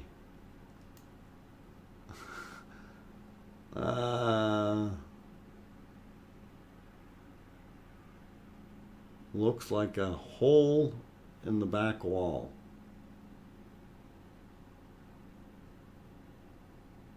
Okay, we just had a drop here. I don't know if you guys seen that, but something just tipped over off the edge inside there, but that's in the vent opening. And 2. Okay, 2 is a flow underneath there. That's probably something here. Once it's getting too hot, it's flowing down underneath, and it's keeping that guy hot. It's very similar to what we're getting over here. If we give number 2 some time to cool down, you probably won't see him. So that would be. I'm just thinking that's a hot spot. I don't think that's flow. And again, like I say, this goes in here. For all we know, that lava tube is going down this way and then coming this way. Okay, you know, not trying to sound like a smart guy, but it could be doing that. So because we don't have a thermal shot from the top, it's pretty hard to envision, and that's as simple as that. It could be going that way, or there could be some leakage out underneath here, and it's really a guess in that sense. But yeah, so yeah, just a lava bomb that ended up out there, and a fairly thick chunk. You know, instead of being a really high airborne piece of tephra, it ended up being a fairly big blob, and it's come out there and been hit a couple times with fresh lava, and you know, like you see this kind of eruption coming out now. The ejecta, it is making it a fair ways out, so it can easily do that. Thank you, you're the best. Well, I'm glad. Obviously you need that license, but I'm wondering if it would be allowed to go with a friend who has a key, or does individual need logging company's permission? Nah, go with the guy who's got the key, man. Jeffrey, welcome. And it's been glowing for 2 hours. Yep. Um, and I see a couple other spots out in front of it now. And it could definitely be um, sitting there on a hot spot where it's molten underneath. And that's what we got to consider. If it's still molten underneath, that could glow for a long time. Um, so, and as I said, where from where it's taking off here, we don't know where that tube is actually going, right? Everybody always thinks, oh, it's heading over there somewhere, but yeah, lava is looking for low points to flow. So if it came here and had some openings coming this way, this is still a kind of a lull over here. Still has some capacity left for the present height of this, so it could easily still be flowing in that direction, right? If that makes any sense to you. All right, so we'll clear that off and go back to our multi-shot. And then I think what I'm going to do, we're sitting at 4 hours and 24 minutes. We'll let it run maybe for another half an hour, and then we will go from there. But I do need to take a little bit of a break, guys. My voice is getting really bad, so been a long day, a lot of talking, a lot of emotion. So I will be back in about 5 minutes. So stay tuned, and we'll be right back.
Yes, he said Utes. Those Utes, they're young Utes, alien Utes, all over there, invading the entire planet. Oh. Okay. That's what those lights are. They're aliens. They're armed with things like cell phones and cameras and flashlights, and they might even have a bottle of water or snacks with them. But I see some in some places that shouldn't be. So what's this one here doing? There's a bunch over there that shouldn't be there, you know. So who knows? Thank you. And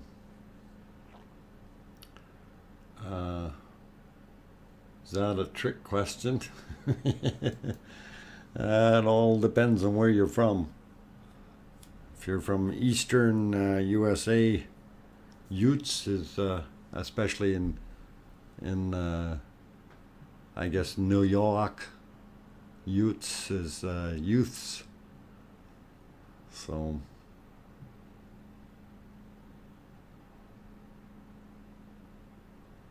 no, not armed with snacks. No. Yes, they're armed with snacks. They've got healthy stuff like these aliens. What are they bringing? They're bringing granola bars and water and fruit drinks and things. And I hope they don't leave any debris behind.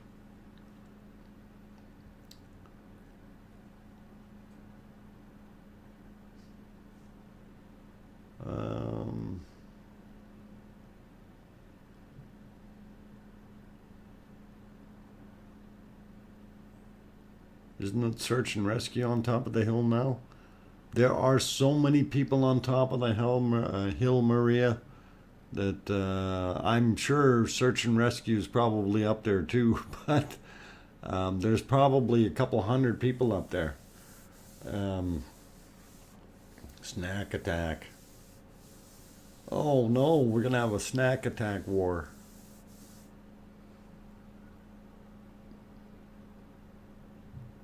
Jersey, Italy, Jersey Italian accent. Yep, that's about it.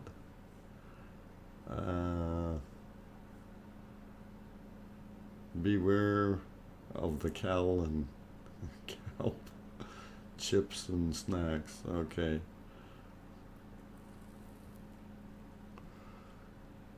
What's the most favorite snack in Iceland? That's what I'm curious about. Maybe some of our home people can tell us that. Thomas, what's the most popular snack food in Iceland? It's lights from headlamps. You don't want to try to hike back in the darkness. Ah, come on. What's wrong with coming back in the darkness? You might just walk onto a lava lake and all of a sudden be down to your waist and break through into the hot lava. Wouldn't that be fun? You definitely need to have some lights. Donuts? Donuts aren't the most ice cubes. Oh, very funny, Jeffrey. So, yeah, maybe Thomas has got something good there. Broken ankles. Okay, Thomas, what's the best snack food or most popular snack food that they have there in sausages?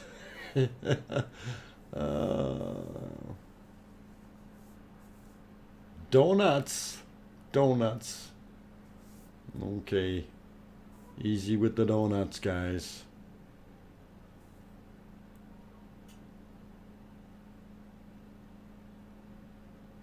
Wonder what kind of fish you would get. Ice fish.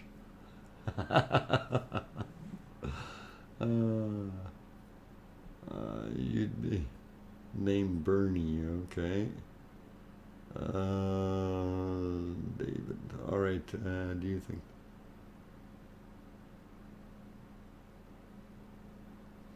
water mixing in deep down? Not necessarily, but it could have an effect, Daryl. If there is um, a port or vent or something that is allowing some water seepage into the column that is bringing the ejecta up. That water, of course, would turn to steam instantly, and that creates extra off gassing. And that's usually something that can also be very explosive because of the change from one um, fermented shark. What? Are you kidding me, Thomas? Ugh. Oh boy, oh boy, oh boy. Okay. Anyway, I'm gonna take a half a second break here. I'm just gonna go do something. And I see I've finally got a bunny come home. I don't know which one it is, but I just want to see real quick if I can tell which rabbit it is. Oh, the rabbit just dumped the bowl out, so that's all good. Anyway, I will be back in a couple of seconds here. Okay.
Okay, I'm gonna just deal with my chocolate and licorice filled or something. Okay.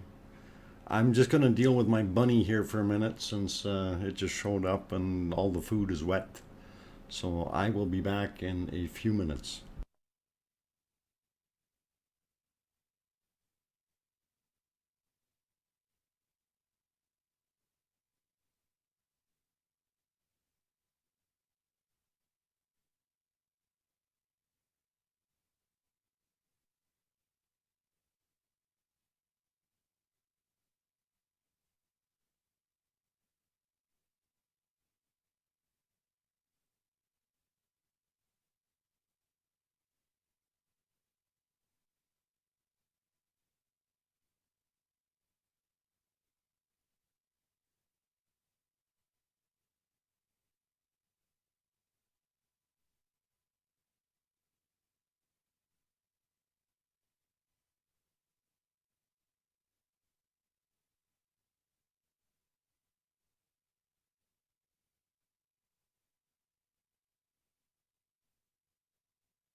Okay, I got the microphone back on here. Just had to run down there and fix up that bunny. I put a fresh dry bowl of food out there, and I guess the bunny likes the one that he was eating at to begin with. So anyway, I'm gonna throw it back on the multi-stream here, and we really get to see some of the lava flow. We still see our hot spot out in front of the backside of Ragnar. So it's still glowing. So, and it looks like it's this has increased here a little bit. It's gone a little further down. So we'll keep an eye on it, and also on this guy here, and see what it's doing later. So it would be good. Narfs are nice. What? No, Judy Jones, I didn't sign off. My feed is wonky. My feed, I just brought feed down to the bunny because the bunny had wet food. So my feed is okay. Bunny feed was wet. Oh, I know, I'm being punny. There was some issues with the bitrate again, so anyway, we should be okay for a little while here. And I'm gonna run for another 15 minutes or so. Then that'll bring us to the 5-hour mark, and hopefully at you with sharp pointy teeth.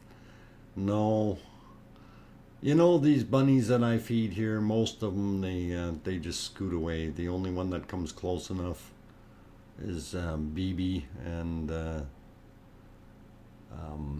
she isn't very much a biter. At least she's never tried to bite me. I did get bit by the one Lumpy when after I rescued him. I guess he didn't like what I was doing to him, so he bit me. And a bunny bite isn't that bad. So got me right on top of the ankle though, which is really kind of a bad spot. But oh well. I know he was trying to bite me when I first picked him up to rescue him, and of course, you know, they're trying to get somewhere, and after you realize they can bite through my thick coat, and I just kept petting him, he calmed down. So, but he still wanted to get me back, and he bit me.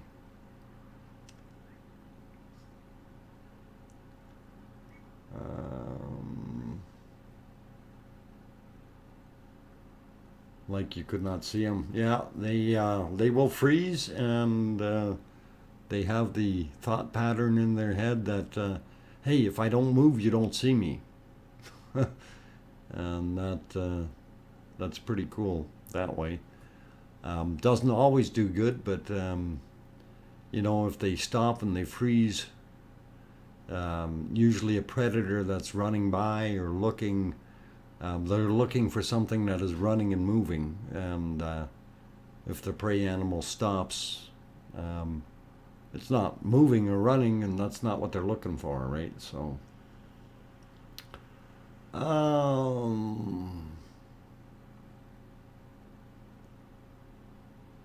what's your prediction of days of activity? Me, 20 days. You're saying 20 more days? I'm thinking, I'm going to say no. I'm going to say we're going to get to 100 days. That's what I'm thinking. We'll see. We'll see. Hand grenades. I'm down on the 10th. Simple as, okay.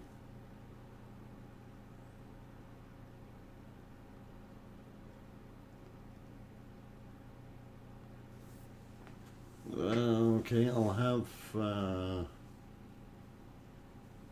I'm happy to have enough of the profs that lab is almost okay. Lava is almost 30 kilometers below the surface. Okay, so 30 kilometers down, if not more. That's kind of what we always had that number from about 15 to 20 kilometers down, Sati. But if it's 30 kilometers down, it's pretty interesting to see where that's coming from. My prodigy allowing me to find without error of typos.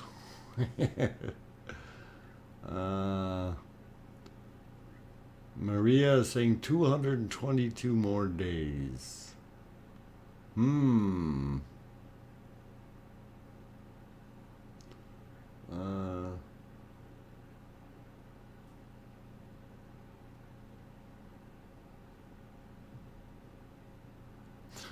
It's only a rabbit. Oh dear, dear, dear. That's a little bunny rabbit that wouldn't hurt a flea till you get the killer rabbit from Monty Python. See, now the eruption looks, well, I don't know if it's because we can see it so much better, but it's certainly shooting out a bunch and getting back up there. And when we look at the bottom right camera, we can see that ejecta is going up. I'd say it's just as tall as what the actual cone is, so it is really, really getting up there. So yeah, that's burning pretty good. Get your hot dogs out and your marshmallows. Oh, I'm curious to see if that spot on the backside there gets hit with a little bit more lava to brighten it up some more. But we sure are getting a lot of ejecta sitting on the backside lighting it up. So that means that material is sitting there. It's very hot. There's a large amount of it, and it's going to heat up that cone, and that cone will end up, if it keeps getting this on there, it'll get so mushy that it's just going to ooze in or out, whichever direction is gravity is going to pull on the most. So it's interesting. What is the airspeed velocity of unladen swallow? Oh boy. I'm sorry, I have no idea. I'm not a unladen swallow expert. Okay.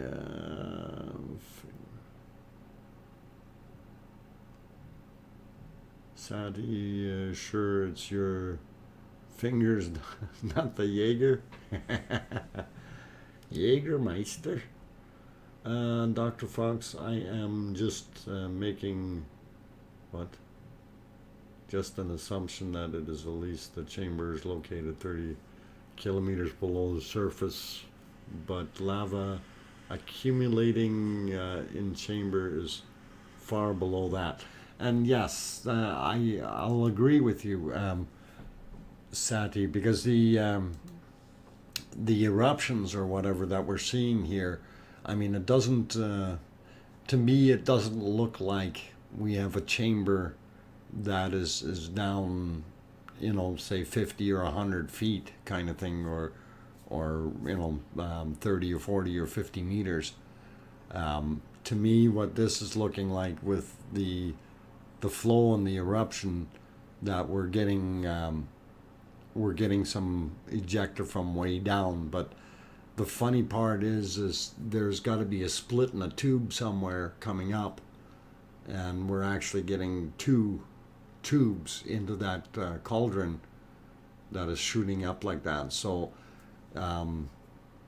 you know, we're probably going to see some more collapsing of sorts in there, and we'll see what happens. You know, it's always a dynamic situation, and it's really, really hard to predict like what's going to happen tomorrow, or never mind in 10 minutes. You know, so if we are in fact getting lava from way deep down, that after a while those tube walls or vent walls are going to get hot, and they're going to reshape, and we're going to get bubbles and ventricles in there that will cause this surging, right? You know, you may have had a whole bunch try to push out at the same time, heats everything up, so now you've got something that looks like a, I won't call it a dome, but a cylinder or something. Yeah, about 5 minutes, okay. That's actually pretty good. Some of the other ones have been fairly short. We were down to like 1 or 2 minutes, and then it would sit for another 5 or 10, and then restart again. So very interesting. I got better. Okay. She's a witch. How do you know? She turned me into a newt. Oh my God, Daryl! I don't know what kind of problems you're having there, but how do you turn from a newt back into a person? Dynamic dynamite dynamo situation. It is, Fortis. That's the neat part about volcanoes. They are all dynamic. Daryl, better to have a newt than not. No, old. Yeah. Better to have the newt than old. Yes.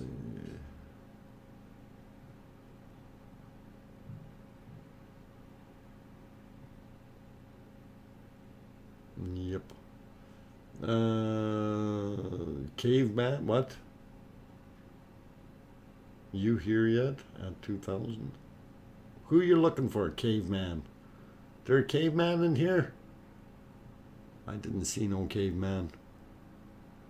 And I haven't seen any brontosauruses walking by either, so.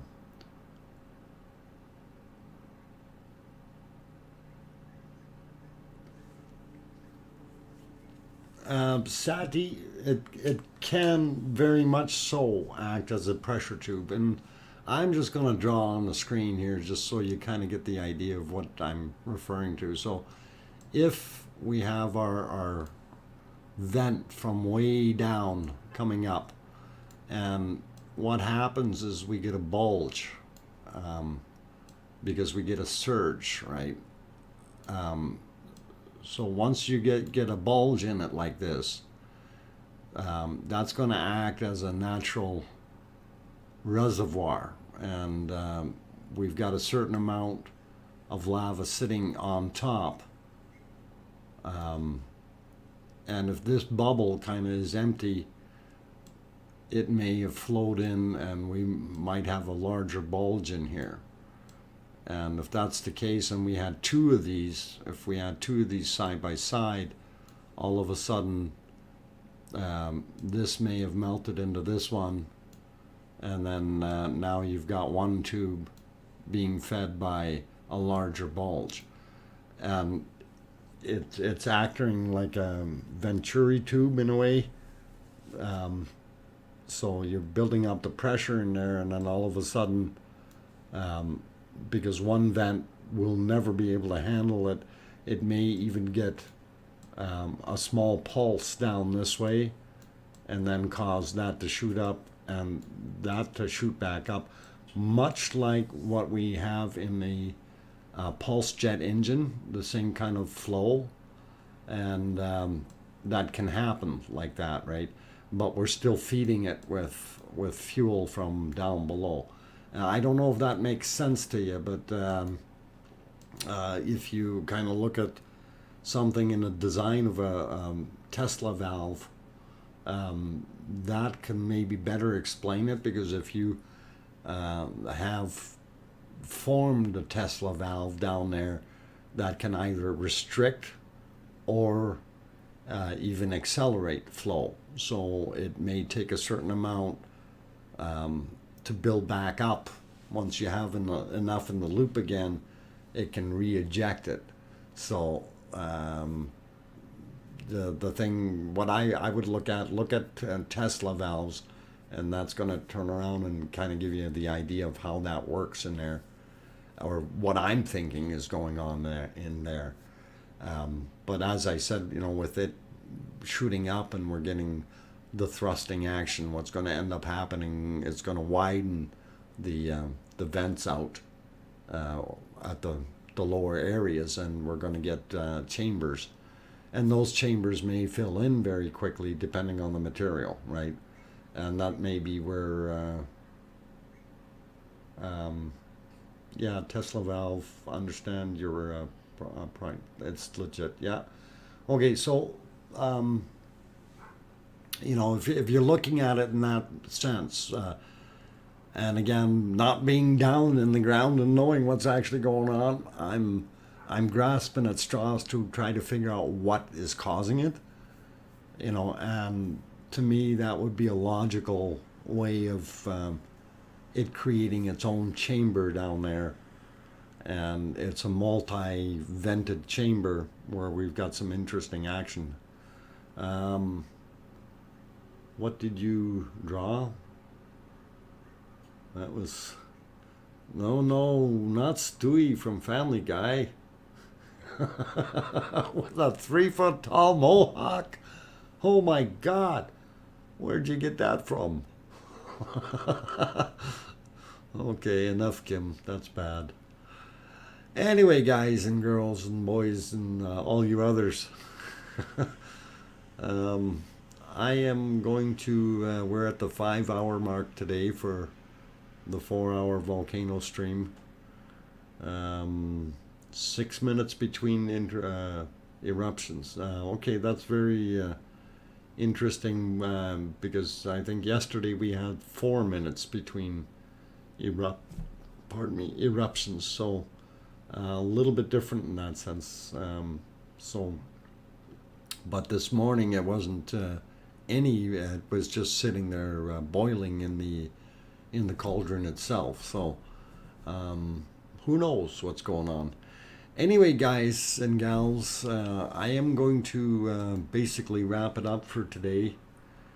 It has been a very, very hectic day for me. Okay. Oh, you do have... I'll check my email. Nothing yet here, Rob. No noise, no bingy, no nothing. Okay.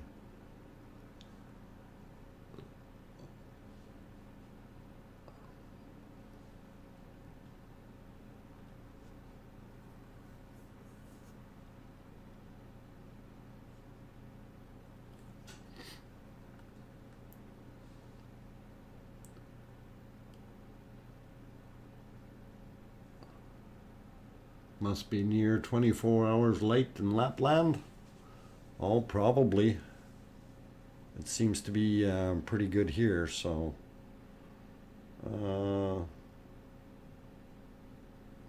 big files? Okay.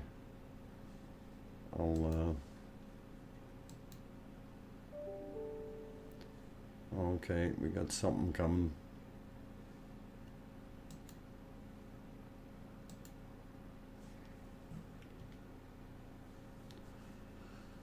Oh, okay.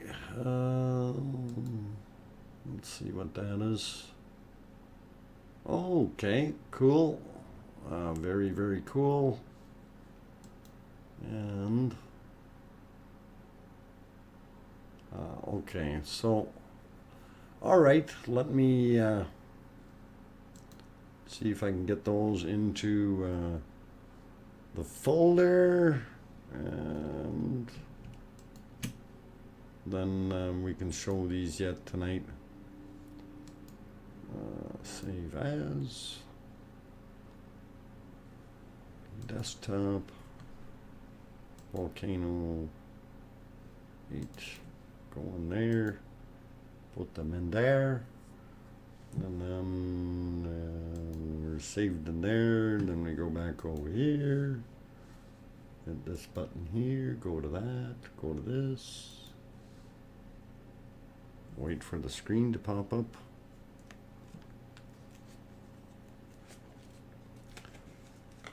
Sure does look pretty though at night. That glow of the lava. And having a clear sky there for a change is beautiful. Just the small one for now. Yeah, we can probably load that up. I'll give it a whirl. And there we go. Add screen smart. No, there we go.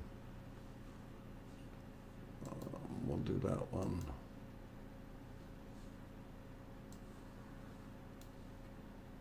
Alrighty, so I'll get my crayon working there. Copy, remove, paste, and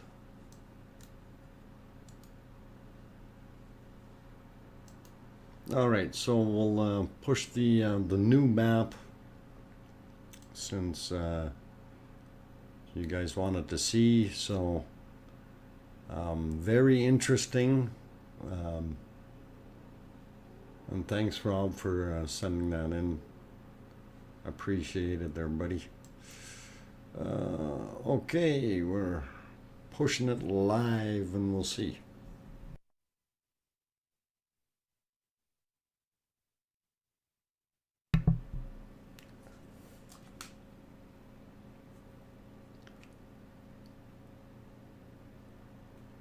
It will get there eventually, I hope. Bitrate's good. There's our new map. So that looks pretty awesome.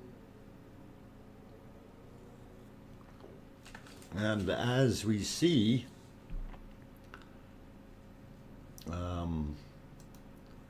we definitely have an increase in what the lava has covered. So obviously you can see the area up in the in here, some great new growth. This has advanced a little bit here, and it's definitely pushed up against the hill around here. So good to see that that's there. And before we had our little raggedy edges over here, and this is now, or sorry, it was here actually, like that, and it's filled it up here now, and that's all new. So nice to see that. And you know, when we're looking here, and I'm thinking we're getting that flow somewhere coming in that way. So that may be where that vent is, and that's maybe what it's doing there. And that hot spot that we see is somewhere around over there where I made that dot. So, but if that allows flow there, that's pretty cool. And again, there, when we go further down, it's not, it's going to go down, but it's going to pretty much hit a flat valley. So it's not going to be bottom left and top right are the biggest changes. Yep, I definitely see that. So that looks pretty good. And like I say, we see a little bit extra here, but the people are still crossing down here, so we know it's still deemed safe for now. At least we seen them earlier. Whether they can still cross there now is yet to be seen. But hopefully that's explains where the lava flow has gone, and hopefully you guys are all okay with that. And I will throw it back how one can see a pic from the still cam. I'm not going to get into trying to explain that today, but maybe we can address that in tomorrow's stream. There are cams and you need the links for them. Fox crossing. Yes, it's the fox crossing. We'll see if we can get some links going for you in tomorrow's stream. Like I say, I was going to shut this one down here just right away because I've been going 5 hours already. I do need to get something to eat, and it's been a very draining day for me,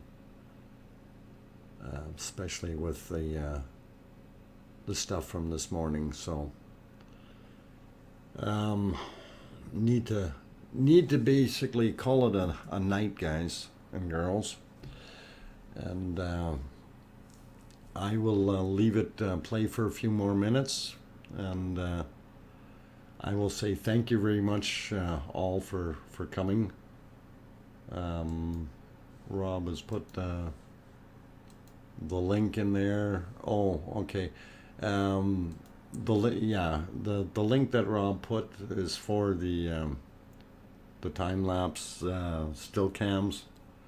So when you load those up, just let it load all by itself. It may take a little while to load, but they do load because they're trying to load all the images from that one day. So if your browser says it's not it's halting or whatever, just let it go for a few minutes and it should load that up.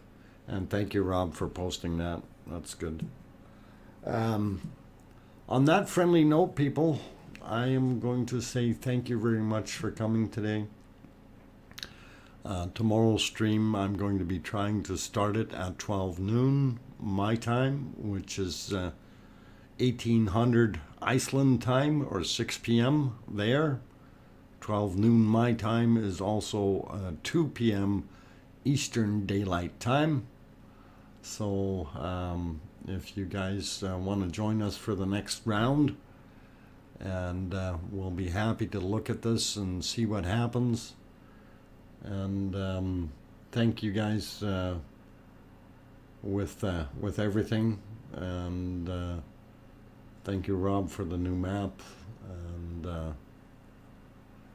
and all you other good people for being here. I really, really do appreciate it. Now, if you haven't hit that like button yet, please give it a quick hit and schmuck it or smash it or whatever.